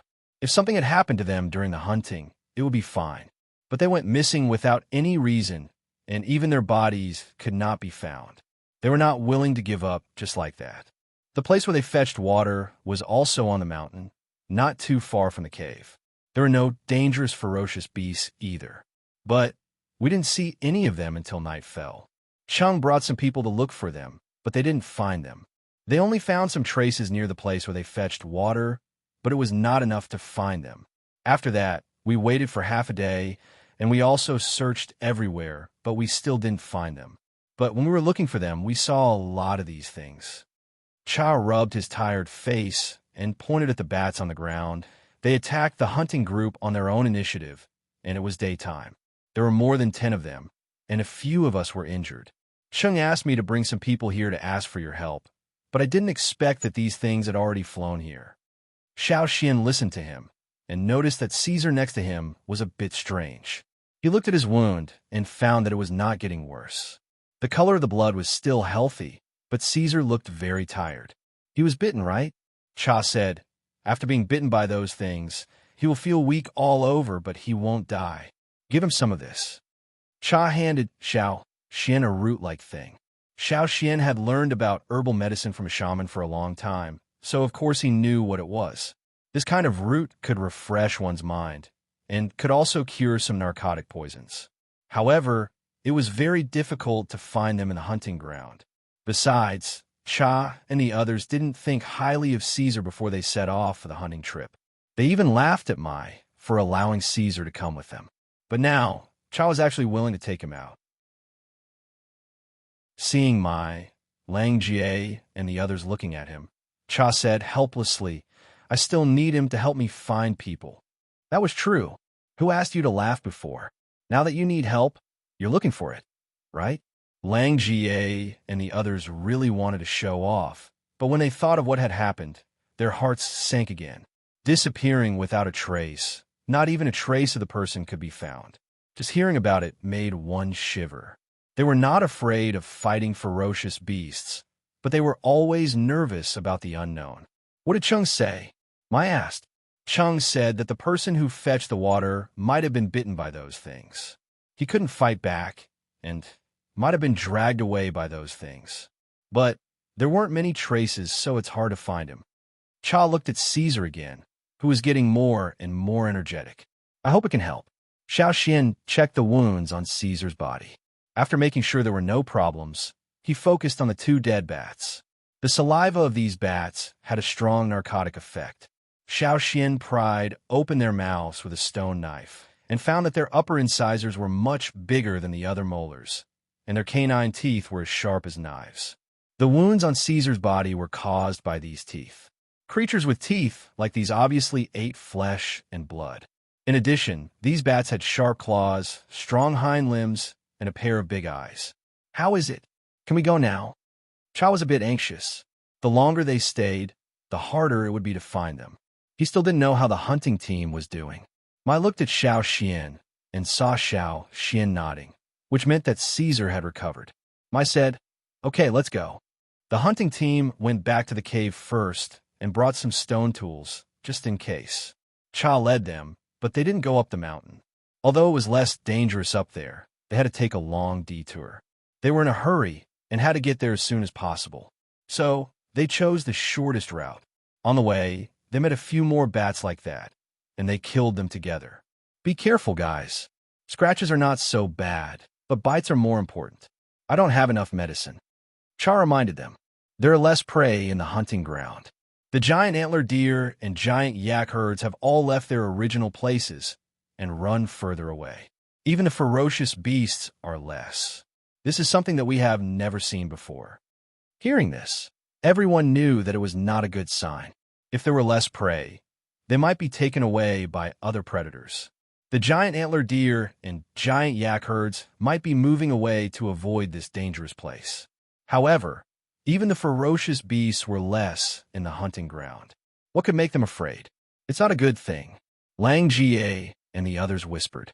They had a bad feeling when they saw those giant bats, and now they were even more sure about it. While they were walking, Xiao Xian suddenly heard some extremely sharp screeching sounds, like sound waves. However, Lang Jie and the others beside him didn't react at all, as if they didn't hear it. The hair on Caesar's back stood up again, and he stared at the sky with vigilance. Cha, Mai, and the other middle-level totem warriors who were walking in the front suddenly stopped. Mai made a hand gesture to the others, signaling them to be quiet and stay on high alert, while he listened carefully. It's them. Mai lowered his voice and said, Yes. Cha nodded, but their target now is not us. They must have found other prey. Mai, did you hear anything? Why didn't I hear anything? Lang Jie asked. You guys are not strong enough. Mai listened carefully, and then pointed to a direction. Go up the tree. Be careful and stay hidden. Let's observe the situation first. Since Caesar couldn't climb trees, Xiao Xian let him hide in the grass. Xiao Xian nimbly climbed up a big tree nearby, until he was high enough to see somewhere not far away. He found a thick branch with dense leaves and hid there. Looking up, he saw a tree civet standing on a branch diagonally above him. At this moment, the tree civet was tense all over, with its hair standing up. Its mouth was wide open, and its eyes were filled with fear. This kind of vigilance and fear was not directed at Xiao Xian, but at those creatures in the sky that were approaching. However, just when it was vigilant, Xiao Xian suddenly jumped up, scaring it and making it almost fall from the branch. The tree civet's round eyes stared at Xiao Xian for a while, and after confirming that Xiao Xian was not a threat for the time being, it bared its teeth at Xiao Xian and threw an unfinished arthropod in its claws at Xiao Xian, as if it was angry that Xiao Xian scared it. Xiao Xian tilted his head, avoiding the insect that was thrown at him. The insect hit the tree trunk directly, but a few drops of green liquid splashed out and landed on Xiao Xian's face. Xiao Xian expressionlessly wiped the insect's liquid off his face and cursed in his heart. Tree civet, this little thing really has a bad temper. However, Xiao Xian would not be angry with it over such a small matter. Suddenly, the tree civet turned its head and looked in a direction. That was where my head pointed just now. Xiao Xian, like the others, hid in the branches and looked through the gaps between the leaves. The surroundings were very quiet, but there was a sense of fear. On a patch of grass not far ahead, four-toothed deer stood there, facing four directions, their ears erect and their eyes alert. Whoosh! A black shadow flashed in the sky and landed on the grass. There was more than one bat. There were 11 bats that landed, and they surrounded the four-toothed deer in the middle. For most bats, it was very difficult for them to move on the ground. Even if they could move, it was very slow. However, these bats folded their wings after landing, leaving behind a pair of powerful long legs and forearms. Any one of these 11 bats was bigger than the one that Mai had killed. After the 11 bats landed near the toothed deer, they quickly ran towards it. The toothed deer wanted to jump out of the encirclement, but as soon as it jumped, it bumped into a big bat that had jumped up as well. A big bat was knocked a few meters away. It rolled on the grass and got up again, continuing to attack the toothed deer. Its sharp teeth were like razors, biting off a piece of the toothed deer's skin. The smell of blood started to spread. After being bitten, the toothed deer's movement became slower and slower. They did not manage to escape at first, and now it was even more impossible. All four of the toothed deer were bitten, and one of them even started to feel weak in the legs. Those bats did not take the chance to continue to bite, but waited patiently. When the last toothed deer finally fell to the ground, they did not start to enjoy the delicious meal immediately. Instead, 2 or 3 of them worked together to grab the toothed deer that had lost its ability to move. They spread their wings and flew away. After those bats left, the hunting group gathered under the tree. Everyone's expression was not very good. They didn't seem to want to eat their prey immediately. Mai said. Cha's face was gloomy. That's why Cheng said to find missing people as soon as possible. At least after seeing what those things did, as long as they were not eaten immediately, the missing people might still be alive. They seem to be hoarding food, but the winter is over. A slightly older warrior in the group said, Then, who are they going to feed these food to? The group fell into silence. Let's find the missing people first. Cha sighed. When Cha led Mai and the others to the first location of their hunting group and met up with the leader of the hunting group, Cheng was applying medicine to the wounded. What happened? Were you attacked again? Cha hurried a few steps forward to check on the wounded. Fortunately, none of them are seriously injured. Cheng stood up and walked towards Mai. Finally, a smile appeared on his bitter face. You guys are finally here. Cheng glanced around, and his sight fell on Caesar, who was standing beside Xiao Xian. I didn't expect that we would have to rely on him this time. While the 2 hunting group leaders were exchanging information, Xiao Xian was observing the situation in the cave. The warriors in the hunting group, who were still in high spirits when they set off, were now all listless, probably because of the mysterious disappearance of their companions and the possible big crisis. Everyone had injuries on their bodies. Fortunately, most of them were scratches and only a few had been bitten. The most fortunate thing is that I didn't bring those brats with me this time. Otherwise, Cheng didn't continue.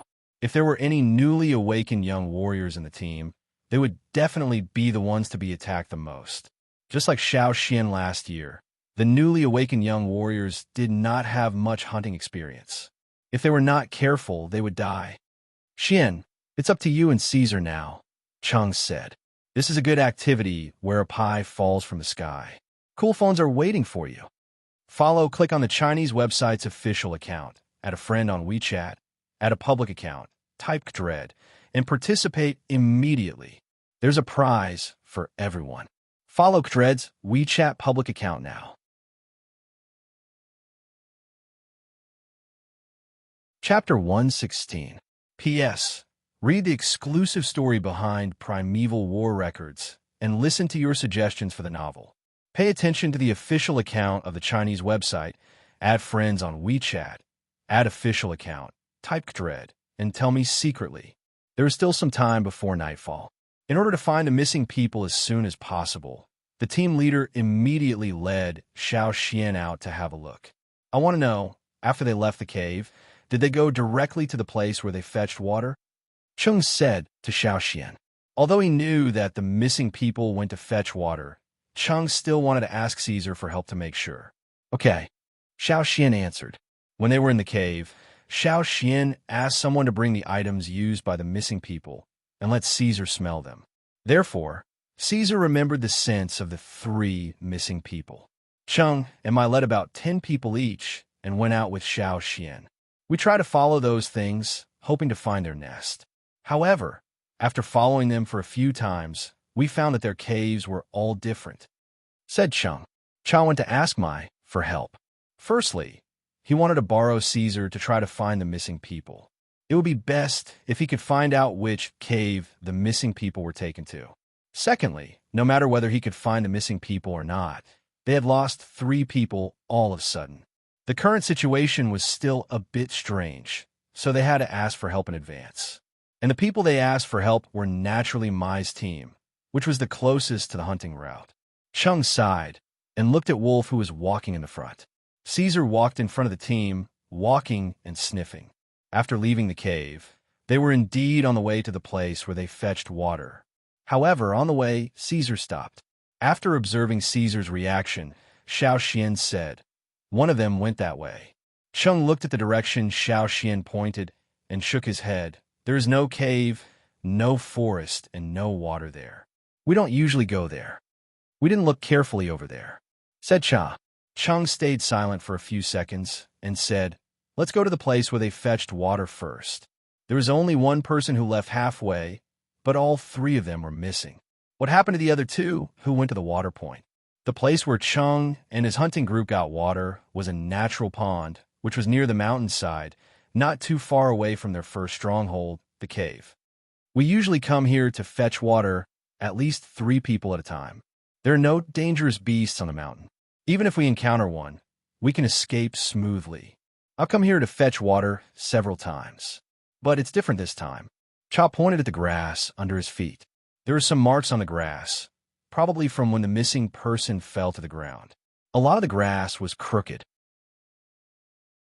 There were knife and claw marks on a stone beside it.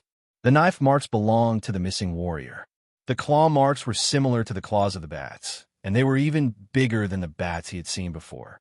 If the missing warrior was taken from the air, then it was no wonder that the hunting group couldn't find him, because there were no other useful clues on the ground. However, after being taken away from the sky, even Caesar, who had a much more sensitive sense of smell than humans, found it difficult to continue searching. "Let's go take a look at that," Chung said with some disappointment. That was the only way. The group turned back and returned to the place where the 3 warriors separated. Here, one warrior had left. Caesar carefully identified the smell and led the group to walk.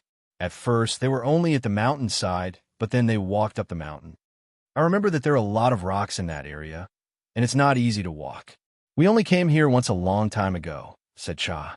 Chung looked around and said, "Sometimes there's some mountain antelopes here. There's the smell of blood." Cha suddenly said. Not only Cha, but Mai and the others also smelled it. However, the wind was a bit messy here, so it was hard for them to identify it accurately. The group continued to follow Caesar until they reached the side of the rock, where there was a dead body of a mountain antelope. There were many bite wounds on the body of the mountain antelope. Judging from the marks, they were caused by those giant bats. There were bloodstains on the ground, but not much. Most of the blood was sucked up by those bats. If they hadn't followed Caesar here, it would have been very difficult for the hunting group to find this place. After all, they rarely came here before, and they would never have thought that the person who went to fetch water would come here. "He must have heard the noise, so he followed us here," said Cha. The one who followed them here was the strongest one among the 3 who went to fetch water. Maybe he didn't expect that he would run into those bats who were chasing after their prey in a place like this on the mountain, and that he himself was killed and disappeared without a trace. The food that has been eaten won't be taken away. The food that has been taken away hasn't been eaten yet, said Mai. It was better to disappear than to find a dead body. At least there was a chance that the person was still alive. The group turned their eyes to Caesar and saw that Caesar was sniffing the ground nearby. Then he walked towards one direction for a while and sniffed the ground again. After that, he looked at Xiao Xian. It seems that Caesar has found something, said Xiao Xian. Is there something on the ground? Chao walked over quickly and dipped his finger in some dirt in front of Caesar. He put it under his nose and sniffed carefully. He frowned because there was indeed a smell. What is this smell? Probably it's those things' urine. Xiao Xian gave his guess. Their urine? Yes. Those things ate too much, so they excrete more water to make their bodies lighter and easier to fly. Xiao Xian said. Hearing Xiao Xian's words, Mai and Cheng all nodded. They felt that it made sense. With such a clue, the group was refreshed, and they continued to follow Caesar. After walking out of this rocky area, there weren't many trees around. After walking for a while, they approached the place where they fetched water, but they didn't go there. Instead, they kept moving forward. Those things urinated all the way? Asked Cha. Probably all along the way, but there is also the smell of people here. Xiao Xian said according to Caesar's reaction. What do you mean? Cheng looked at Xiao Xian. In other words, the people who were caught might have been urinated all over. Xiao Xian said. They were soaked in urine, and the warriors who fetched the water were all wearing furry animal skins that could absorb some water and drip it down along the road. That warrior was really unlucky. He went out of the cave to fetch water, but not only was he caught by the bats, he was also urinated all over. But because of that, there were continuous clues left behind. The group followed Caesar and walked on the mountain. Sometimes the smell was interrupted, so they had to expand the search area. Looking at the sky, Mai was a bit worried. If we keep searching, we might not be able to get back before dark. We don't know if there are any caves around. We rarely came here before, but those things have quite a lot of caves. We followed them and found a lot of caves on this mountain, said Cheng. Were there caves? Asked Xiao Xian. Cheng raised his hand and pointed in a few directions. Those places are not on our hunting route, so we are not familiar with many places. Caesar had already stopped. The smell was interrupted again. This time, they might not be able to continue. What should we do? Cha looked around. They were on a mountain that was not very high. There were no trees around, only a patch of grass on the ground. They could see everything around them and could not see anything unusual. Xiao Xian stood there. He felt that the totem in his mind was active. He looked at the others and found that they did not seem to be in the same situation. Xiao Xian carefully observed the direction where the flame on the totem was floating. He looked in that direction and found that it was the top of the mountain. Because it was not high, there was no snow, only a patch of grass. Xiao Xian walked towards that direction. Mai and the others thought that Xiao Xian had determined the direction according to Caesar's behavior, so they followed him. As they got closer to the top of the mountain, the totem in Xiao Xian's mind became more active. In addition, Xiao Xian also heard some sounds, like the sound of air flowing rapidly, similar to the sound of magnified breathing. Uncle Mai, what did you hear? Xiao Xian asked. No, I think I heard it. It was the cry of those things, but it was not clear. It should be too far away, said Mai. I heard it too. Cheng quickened his steps and ran towards the top of the mountain. The cry of bats? Xiao Xian frowned. No, it could not be. What he heard was not the cry of bats. Cheng, who had run to the top of the mountain ahead of the others, suddenly stood there, motionless, as if he had seen something incredible. What did you find? Mai and the others also quickened their steps and stood on the top of the mountain after a few jumps. Just like Cheng, the others were also stunned. In front of them, there was a huge pit with a diameter of more than 100 meters and a depth of more than 80 meters. The inner wall of the pit was not as barren as the other parts of the mountain. It was like another world inside. A few thigh-thick vines were intertwined and extended downwards, with huge umbrella-like leaves spreading out. The inner wall of the pit was also filled with all kinds of plants. some of which were even blooming and bearing fruit. Chung had never come here before, so he did not know there was such a huge pit here. When they were chasing those things, they had never walked to the top of the mountain. Xiao Xian stood on the edge and looked down. It was still bright, and there was enough light to see the bottom of the pit. However, compared to the inner wall of the pit, there were fewer plants at the bottom of the pit. There were only some unknown kinds of grasses, which were monotonously distributed there. The totem in his mind was unusually active, and the flames around the horns were dancing. Something was attracting him down there. There are quite a few precious herbs down there, some of which I have only seen on the animal skin rolls in the shaman's place. Xiao Xian said.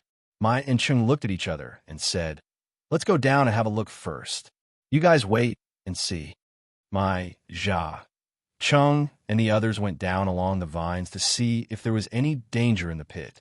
Xiao Xian, Lang Jie, and the others were waiting on the top, and they would act according to the situation.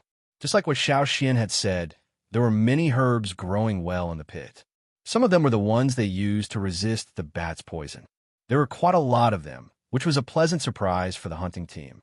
After looking around, Chung made a gesture to the people above, indicating that they could come down, but they had to be careful because there were still unknown dangers. There were some thorns on the vines, so they were not slippery. It was a good thing for everyone because it made it easier for them to move. Xiao Xian went down with the others, leaving only Caesar above.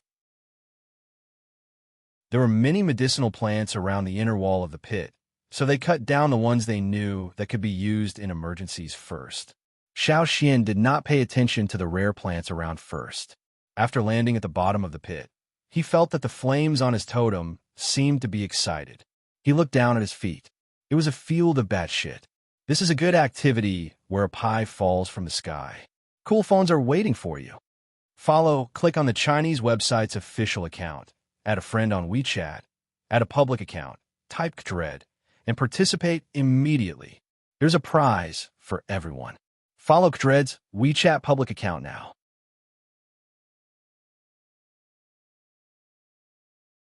Chapter 117. P.S. Read the exclusive story behind Primordial War Records and listen to more suggestions about the novel. Pay attention to the official account of the Chinese website, add friends on WeChat, add official account, type Kdred, and tell me secretly. The smell was not good. There was a thick layer of bat feces on the ground. Some of them looked like they had been here for a long time, while some were still fresh. It meant that there were bats here every day, but they were not here yet. Maybe they would come back at night. There were many big cracks on the inner wall of the pit, which were about 1 to 8 or 9 meters wide. Some sounds came from the cracks, which were the bats' cries that Mai and the others had heard before. Some of the bats' cries could be heard by everyone, while some were beyond the hearing ability of junior totem warriors. Only Mai and the other intermediate totem warriors could hear them. Or maybe there were some sounds that even Mai and the others could not hear. The sound of the rapid airflow was there all the time, and it sounded every once in a while. It was very rhythmic, but only Xiao Xian could hear it. Although the sounds of bats could be heard coming from the wide cracks, they sounded a little far away. Because of this, Mai and the others allowed the people above the pit to come down. However, they also reminded them to be careful and not to make too much noise. There were claw marks around the cracks, which were similar to the ones found on the rocks at the water point. Those big bats, hook-like claws, could cling to the cracks of the rocks and move around flexibly. "Chung," Cha said in a low voice. Cha found a stone knife on the ground around the cracks, which belonged to the missing warriors. It seems that they were indeed caught and brought here. They went in from here. Chung looked at the huge cracks that were several meters wide, and his eyes were vicious. He wanted to kill all those things. However, it was not a good time now. They brought too few people here, while the enemies were too many. There were cracks around the inner wall of the pit, which reminded Cha of the caves they found in the mountains when they were tracking those things. Maybe those caves were connected to the cracks here. They did not know how long the cracks were, and where they extended to. They could only guess. But those things' abnormal behaviors were similar, so their guess was more than half true. Xiao Xian kept staring at the ground under his feet, and, at the same time, he felt the direction of the totem flame in his mind. It was different from when they were outside the pit just now. At this moment, the flames on the totem did not face any direction. They only rolled and rolled very violently. The others more or less felt it, but it was not as obvious as Xiao Xian. They only thought that it was because they were too nervous in this place and were on guard against possible dangers. They did not think that it was because of the totem. Xiao Xian lifted his feet and walked slowly. Xiao Xian did not walk very fast. Every step he took was very careful. The others thought that Xiao Xian was trying not to make any noise, but other than that, Xiao Xian was still feeling the changes that came with every step. Something had affected the totem. According to the totem's reaction, it was very similar to the item mentioned in the animal skin scroll that the shaman showed him. It could be on the inner wall of the pit, or it could be under his feet, or it could be in more than one place. However, this sinkhole was too big, and they still had to be on guard against the dangers that could appear at any time. It was impossible for them to carefully check every place. They could only roughly sense and see if they could determine the approximate location. 1 step, 2 steps, 10 steps. Suddenly, Xiao Xian paused. It was here. Xiao Xian squatted down and used a stone knife to scrape away some of the bat feces on the surface, revealing the ground at the bottom of the pit. The ground below was very hard, much harder than ordinary stones. It was no wonder that there were so few plants. In the surrounding area, there were only a few scattered blades of grass. To be able to grow in such a place, the vitality of the grass was quite tenacious. The rocky ground was very hard. Xiao Xian tested the hardness of the ground a little. His teeth knife could dig out a piece of the stone surface. Xiao Xian did not care about the dirt. He put his hand on the ground and felt the source of the totem in his mind. It was not far. It was under his hand. He could dig it out easily, but that would cause a lot of noise. At this time, Xiao Xian heard Caesar growling from above. "Uncle Mai, something is coming from the sky," Xiao Xian said. After warning Xiao Xian, Caesar quickly jumped under a leaf of the vines to hide. In this way, the thing flying from the sky would not easily find him. "Hi!" Mai and Chengdu ordered their warriors to quickly find a place to hide. The others did not need to say much. They all reacted quickly and found vines or other plants to hide. The 30 people quickly hid. From the outside, it was very difficult to find them. After a while, a sound came from the sky. Xiao Xian looked through the gaps between the leaves. There were a few brown and black bats flying down from the sky. They were very big. The smallest one had a wingspan of more than 5 meters. There were 2 of them together, catching the giant antlered deer. It seemed that they had attacked a herd of giant antlered deer. Previously, they had heard that the giant antlered deer herd had migrated from this place. But they did not know whether these bats had attacked another herd of giant antlered deer or had directly chased and killed the one that had migrated. After flying down from above, they came to a wide stone gap. The bats flew in with their prey. One by one, they disappeared into the dark stone gap. However, during the whole process, a dark brown bat with much thicker fur stopped outside the stone gap and looked into the pit. Compared to their vision, their sense of smell and hearing were actually more powerful. It did not see anything unusual, but it smelled something different. It opened its mouth, revealing sharp blade-like teeth. Its specialized nose moved, making sounds that most people could not hear. Then it suddenly used its strength to push off the stone wall, spread its wings, and flew like a gust of wind. Among the people who came over, the one who was hiding closest to it was there. They had been discovered. The people hiding there had to pick up their spears to defend themselves. This also meant that they could no longer hide here.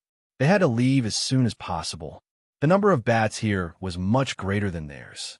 "Go!" Chung shouted in a low voice, indicating that everyone should leave quickly. Once these bats found people, they would call for other partners. Soon, more bats would fly over. Now that they were few in number, they had to leave quickly. Xiao Xian ran to the place where he had just dug. His arms gathered strength, and he waved his stone knife. The knife flashed, and in a short moment, he had slashed several times. Bang! Bang! Stone chips flew everywhere. The thing below was also dug out.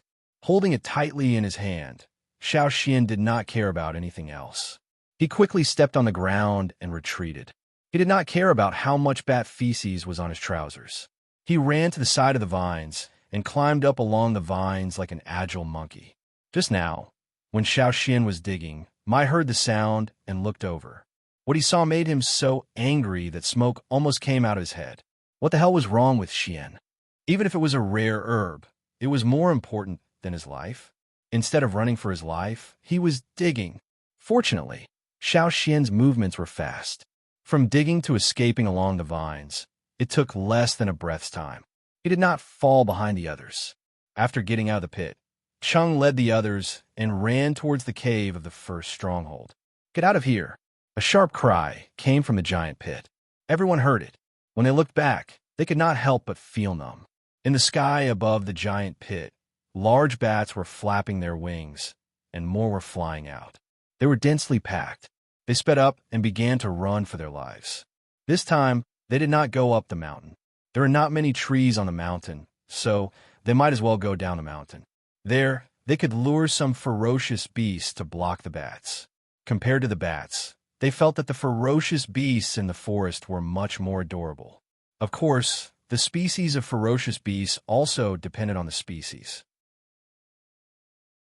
If the ferocious beasts were the kind that would not cause trouble for the bats, but would hinder their escape, then they would be courting death. The bats chased them for a while. The hunting group was hiding and attracting the ferocious beasts to cause trouble. So they gave up and did not continue the chase. Even if they did not see the bats chasing after them, they did not stop until they reached the hunting area that they were familiar with.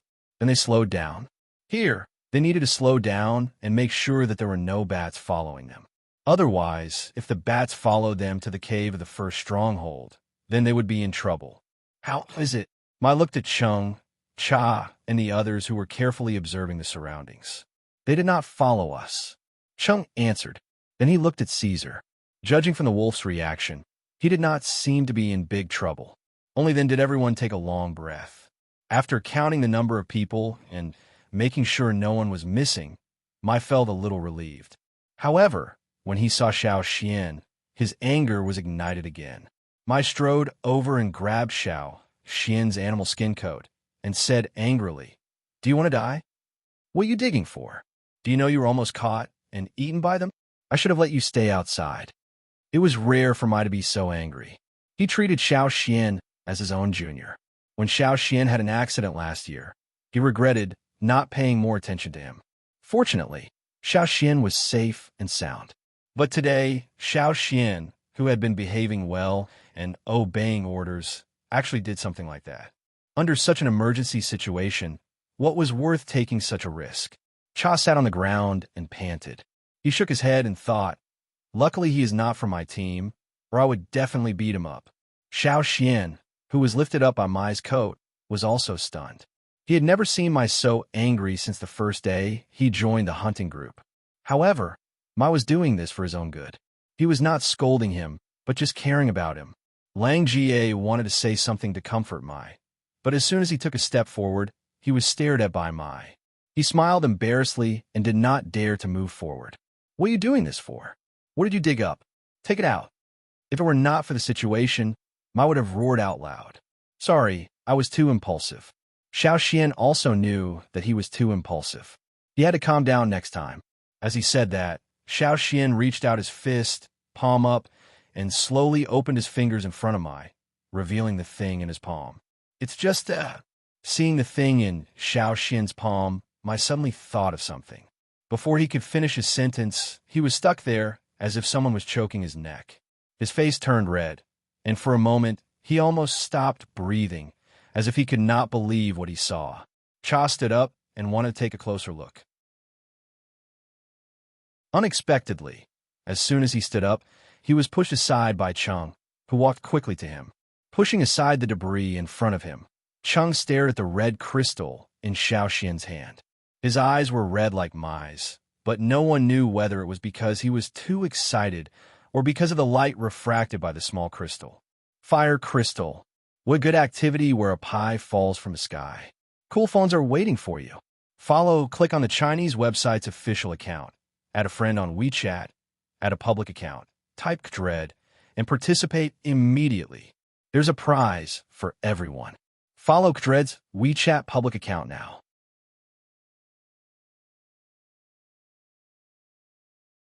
Chapter 118. P.S. Read the exclusive story behind Primeval War records and listen to your suggestions for the novel. Pay attention to the official account of the Chinese website. Add friends on WeChat. Add official account. Type Dread. And tell me secretly, is it a fire crystal? Cheng's voice trembled uncontrollably, unable to calm down. I slowly put down Xiao Xian and looked at the red crystal in Xiao Xian's hand. He wanted to reach out and take a look, but he was hesitant about something. Xiao Xian reached out his hand and flipped his palm, letting the crystal fall. Ma was afraid that he would be too slow, so he hurriedly caught it. He held it in his hand as if he was holding a treasure. He was nervous, excited, and in disbelief. All kinds of emotions were boiling and chaotic at the moment. He couldn't tell what he was feeling. When he touched it, he could feel a warm current flowing. This warm current could only be around the crystal and couldn't extend further, as if it was confined. The entire crystal was only the size of a quail egg. Its shape was irregular, and its surface was not very clean. There were even some stone chips on it. However, the light that shone down from the gaps between the leaves above was not very bright. When it shone on the red crystal, it was covered in a thick layer of red light and shadow. The leaves above were swaying with the wind, and the light shone down was also changing. It seemed that the light and shadow around the red crystal were flashing around it, like a dancing fire, intoxicating people. Is it really a fire crystal? Cheng trembled and moved closer, wanted to take a look himself. Mike closed his hand and held it tightly in his hand. Seeing Mai like this, Cheng opened his eyes wide and the beard on his cheeks trembled. He said word by word, "You won't give it to me?" Cheng looked at Mai, as if he would kill him if he didn't show it to him. The muscles on Mai's face were also trembling. He didn't know what kind of expression he should make. The two of them stared at each other for a while before Mai slowly opened his finger. It was much slower than when Xiao Xian opened his finger, as if it was in slow motion. When he opened his finger, he emphasized, "This was discovered by our team." Cheng automatically omitted Mai's. Our team found it, and took the red crystal from Mai's hand. It wasn't as cold as the other stones. Instead, it was warm. The fire crystal. It's really the fire crystal. Cheng held it in his hand and didn't want to return it. The fire crystal was an extremely precious stone for the tribesmen. It contained the energy needed by the totem warriors, and it could also help the totem warriors improve their strength. The way to absorb the fire crystal was special. It needed to be burned on the fire seed. Part of the burning energy was absorbed by the fire seed, and the other part was absorbed by the people around the fire pit. More than 20 years ago, in Gigu's team, someone found a fire crystal a little bigger than a fingernail. At that time, more than 10 junior totem warriors were promoted to intermediate totem warriors overnight. Although several intermediate totem warriors were not promoted to senior totem warriors, the totem tattoos on their arms were closer to their wrists. A long time ago, one of the shamans had said that whoever found the fire crystal would have the priority to use it. No matter if you were from the mountain or the foot of the mountain, no one else could interfere. However, there was another point. It must be in the hunting group as a whole. Once it was found, it could be used by the hunting group, and their families could also benefit from it. No matter to Mai, Cheng, or anyone in the tribe, this was very attractive. "Have you seen enough? Get back to us." This was found by our team. Mai wanted to grab it back, but Cheng didn't want to give it back.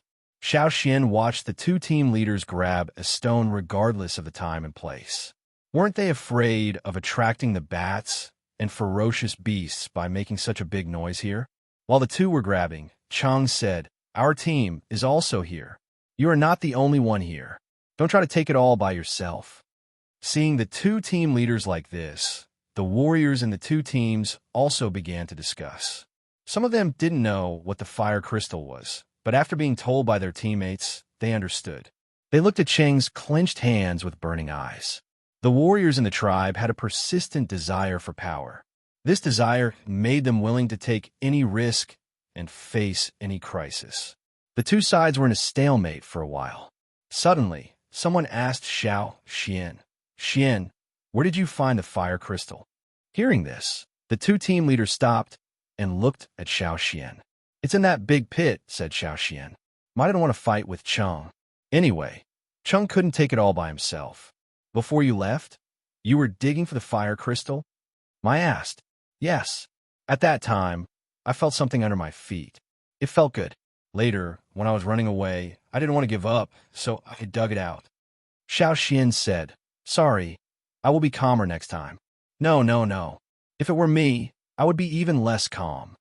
Cheng said at this time, if it were him, who felt the fire crystal under his feet, he would probably dig it out on the spot.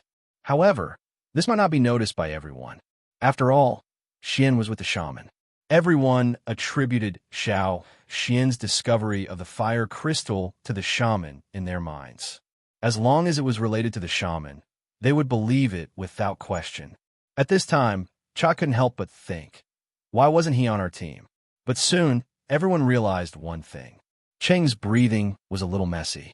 He tried to slow down his tone and asked Xiao Xian, "When you were in the pit, did you feel the fire crystal in other places?" "Yes." Xiao Xian said affirmatively. When they were running away, they felt a few places, but they didn't have time to dig it out. As soon as Xiao Xian finished his words, the surroundings became silent instantly. Then there was the sound of rapid breathing. There were fire crystals. There was more than one fire crystal, and it was so big. "Boss, let's go dig for the fire crystal." "Yes, let's go." Cheng's team members were all anxious and couldn't wait to run back to the giant pit. Wait, let me think about it first." Cheng began to walk in circles, thinking about what to do. Even when he was walking in circles, he didn't loosen his clenched fists.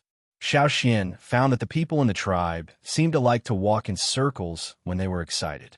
Every time he saw them walking in circles, Xiao Xian thought of the dog he raised in his previous life. Every time it pooped, it would walk in circles first. If I knew there were fire crystals there, I would have tried to get more, even if I had to fight with those things. Cheng said, "But now we are back. We have to think about it carefully. Yes, we have to prepare more. We can't rush." Although Ma said so, his tone was not much softer than Cheng's. They were all thinking about the fire crystals. "Let's go back first," Cheng said. "Okay, let's go." A group of people took stone swords and spears and planned to run away. "Which way are you going?" "I'm going to go back to the cave of our first stronghold," Cheng said while shaking his beard. A group of people became listless. Back to the cave of Cheng's first stronghold. I finally got the fire crystals back from Cheng and told Xiao Xian that he would keep them for now. Xiao Xian didn't mind. Ma didn't mean to keep them all to himself. Besides, to enjoy the benefits of the fire crystals, they were all in small groups, so no one could miss out. Ma and Cheng, who were more powerful in the hunting group, gathered together to discuss. Because it was Xiao Xian who found them, they also asked Xiao Xian to join them. After a night of discussion, the two group leaders finally decided to call the other three hunting groups. When Xiao Xian said that there were more fire crystals, he thought that if Mai and Cheng wanted to keep them all to themselves, he would stop them and refuse to help. Only they might not be able to eat that big piece of meat. After calming down, everyone knew that it was impossible for the two hunting groups to fight against those giant bats. Besides, there were wounded people in the hunting groups, so they were not in good condition. Mai and Cheng took out the animal skin roll and wrote a few words to the other three hunting group leaders in the name of their own hunting group. As for whether they would come or not, it was up to them. However, as long as they weren't stupid, they would come without arrest. Now, everyone should still be in the first stronghold. They haven't gone far. We can still find them if we go there quickly. Mai and Cheng each sent a few people to deliver the letter to the other three hunting groups. And those who stayed in the cave, the wounded ones hurried to recover, and those who were not wounded went out to hunt those giant bats that attacked everywhere. They killed every single one of them. Before, they all avoided the bats, but now, since they knew it was related to the fire crystals, their attitude was different. Every day, they rushed out with stone swords and spears, as if they had been injected with chicken blood. After receiving the letter, the other 3 hunting group leaders responded quickly.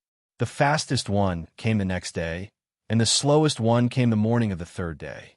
They brought the whole hunting group with them. They couldn't finish their hunting routes this time, but no one had any objection. Even the ancestors would crawl out and raise both hands to agree. Every member of the hunting group came here willingly, and one was more anxious than the other. They were afraid that they couldn't get a share of this big meat. 5 hunting group leaders jointly made a decision that the main goal this time was to encircle and hunt the giant pit. Before that, they had to figure out the countermeasures. Before the 5 hunting group leaders figured out the countermeasures, the members of the 5 hunting groups were in a state of high spirits every day. When they heard about the abnormal situation, all the uneasiness, anxiety, fear, and uncertainty were thrown far away. Now, they were sharpening their swords, thinking about how to kill more bats every minute. The person who was bitten was lying in the cave to recover. Half asleep, he got up in a daze and staggered to walk in an S shape. His voice was not clear. "Let me go. I can still kill more."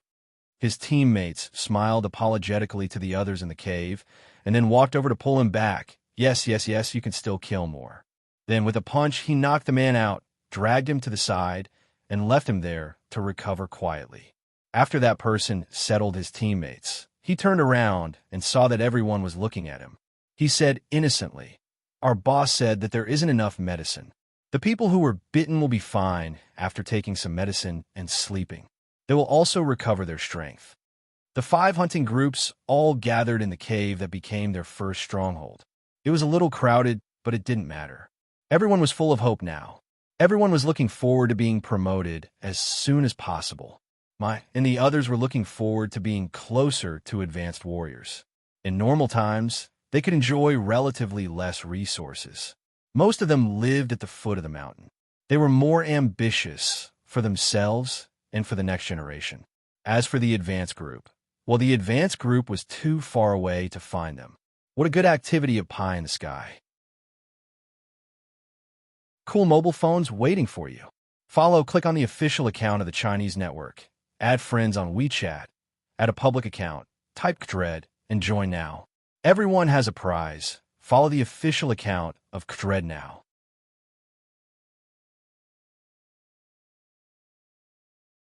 Chapter 119. Every day, the 5 teams would send people to the mountain where the giant pit was located to investigate the situation. However, there was still no news about the 3 people who had been captured. The scouts had been observing from a distance, but they could not enter the bat cave. There were bats flying around the cave, much more than those around the giant pit. 7 days had passed, and according to everyone's judgment, the chances of the 3 people still alive were very small. However, because it was related to the fire crystals, and now it was a joint effort of the 5 teams, they could not act rashly without preparation. In that case, they would lose not only 3 people, but also 3 teams. However, many prey were caught in the cave, but nothing was thrown out. A man who had just returned from his investigation said, "Those bats would not take away the prey they had eaten outside, nor would they finish it. Most of the time, they preferred fresh blood. Once the blood ran out, they would lose interest in the prey." During these 7 days, Xiao Xian went to the giant pit again, accompanied by the top warriors of the 5 teams. This time, he was more careful.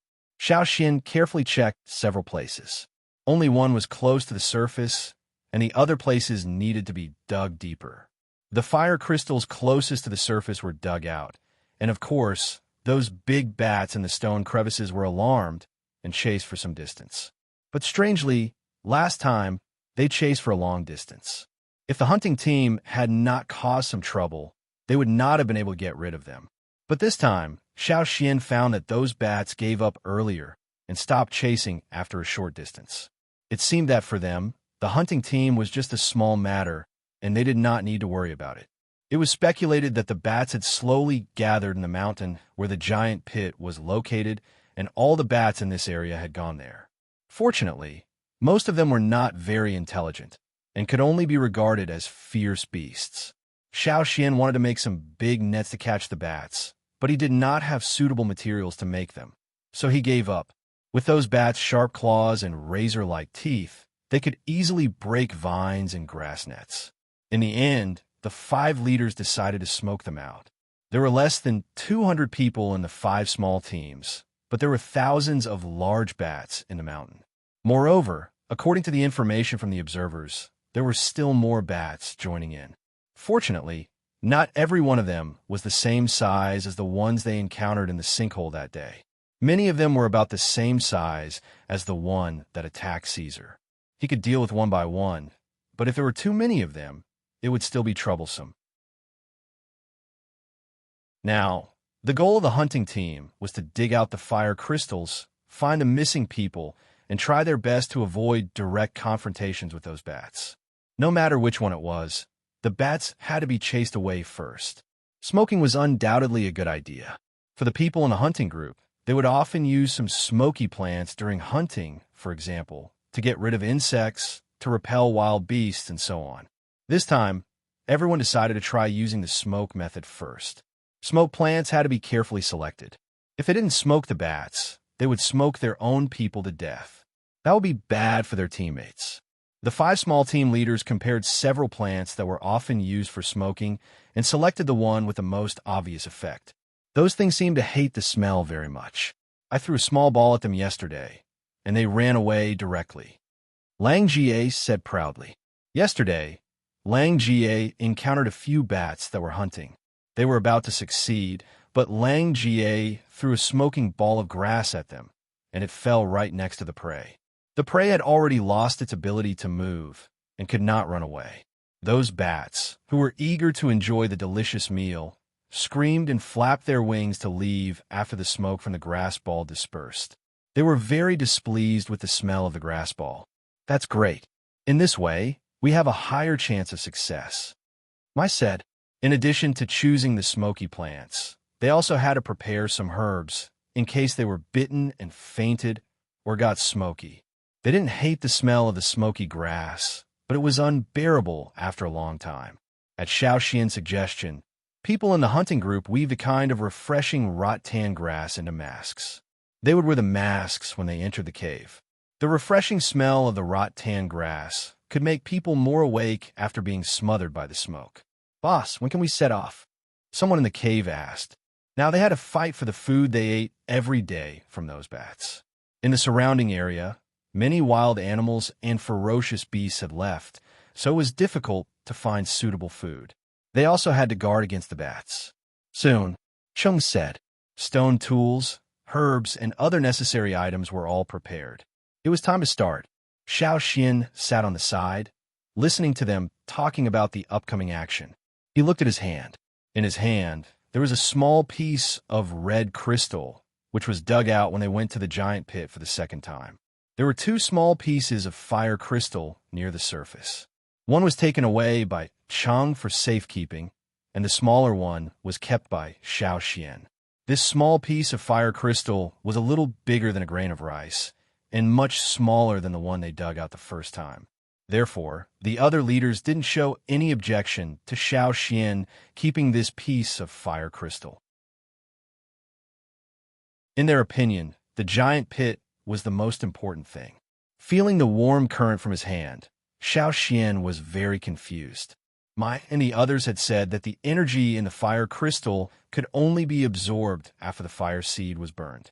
However, since the first time he held the fire crystal, Xiao Xian had absorbed a little energy from it. It was not much, but it was obvious. This time, he wanted to keep one for himself, just to make sure. In the sea of consciousness, he could see traces of red lines gathering on the totem and merging with it. Even though this piece of fire crystal was small, the energy it contained was far beyond Xiao Xian's expectation. If he used another vision ability in his body, Xiao Xian could see that the fire crystal in his hand was burning, and the red energy released by the burning made a curve in the air, and then drilled into his palm, arm, or other parts of his body, and finally gathered in the totem. 2 days later, the 5 hunting groups started to move. The assigned work had been done, and everyone was in charge of their own duties. Xiao Xian followed Mai and the others to a bat cave. At first, they planned to enter directly from the gap in the giant pit, but after some discussion, they decided against it. It was difficult to hide in the giant pit, and the bats were much larger there, so they could be easily discovered. Compared to that, the bat caves in other parts of the mountain were much easier to deal with. The bats there were easier to deal with, and there were places for them to hide. The gap in the mountain should be connected to the other caves. Let's go in from one of them first. Mice said to his men. Everyone was wearing masks made of vines. It was not very comfortable, but it was useful. The cool smell of the vines calmed them down a lot. Looking at the direction of the wind, Mice signaled everyone to start moving. Some of them hid in the grass and covered their bodies with grass. Others brought the smoke grass and approached the cave. They were holding some thin and long spears in their hands, all made of wood, with bundles of smoke grass tied to the spearheads. They lit the fire, and when the fire was almost done, they put it out. Suddenly, thick smoke rose from the spearheads. Shoot! The thin and long spears were thrown out like arrows, flying towards the bat cave in front of them. One by one, everyone had dozens of spears tied with smoke grass. Within a few breaths, all of them were accurately thrown into the bat cave. Soon, the bat cave was filled with thick smoke. Choosing the bat cave was also based on the direction of the wind, and the one in front of them was blowing into the cave. A small part of the smoke in the cave was blown out, but most of it was blown into the deeper part of the cave. Squeak, squeak, squeak. Sharp sounds came from the cave, and Lang Ga and the others could hear them. They saw the smoke coming out of the cave, which meant that the bats inside were flapping their wings towards the outside. The people who threw the spears immediately got ready. Whoosh, whoosh, bats flew out of the cave quickly, and hundreds of them came out in a blink of an eye. The bats that were forced out of the cave were flying around outside, and some of them were screaming angrily. They looked around and saw a group of people standing there. Squeak, sharp screams were heard, and a group of bats that were forced out of the cave flew towards the people who threw the spears. Run! The people who threw the spears were the fastest in the hunting team. They ran away as soon as they saw the bats coming. In the direction they were running, there was a gray area. A former hunting group had been there once, and they knew that there was a group of giant spiders in the woods there. Plus, that gray area was not on their hunting route, so the hunting group would not go there on normal days. But now, they were going to use those giant spiders. They would lure the bats there and let the bats fight with the giant spiders. When the bats left, the people hiding outside the cave came out and walked into the cave. They did not forget to throw some smoke grass at the entrance of the cave. According to common sense, the bats should be hiding in the cave on a sunny day like today when the sun was shining brightly. But it was not the case. Some of the bats had gone out long ago. Some of them just went out, and some of them flew deeper into the cave. There were not many left in the cave. These bats were not difficult to deal with.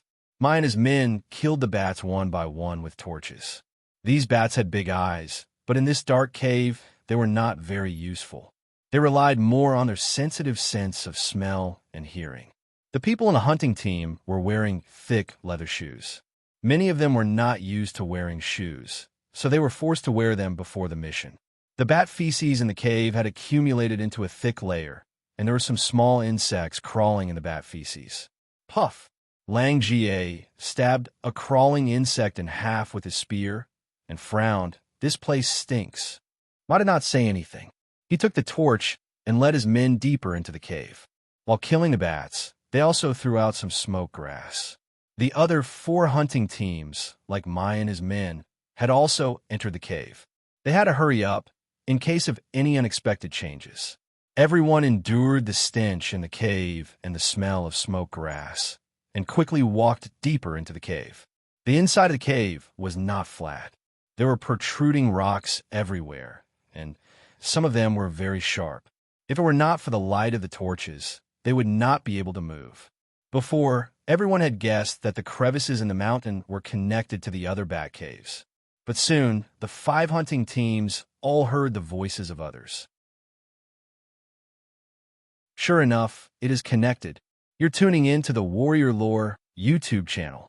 Don't forget to subscribe and join us on this journey to catch the most captivating stories.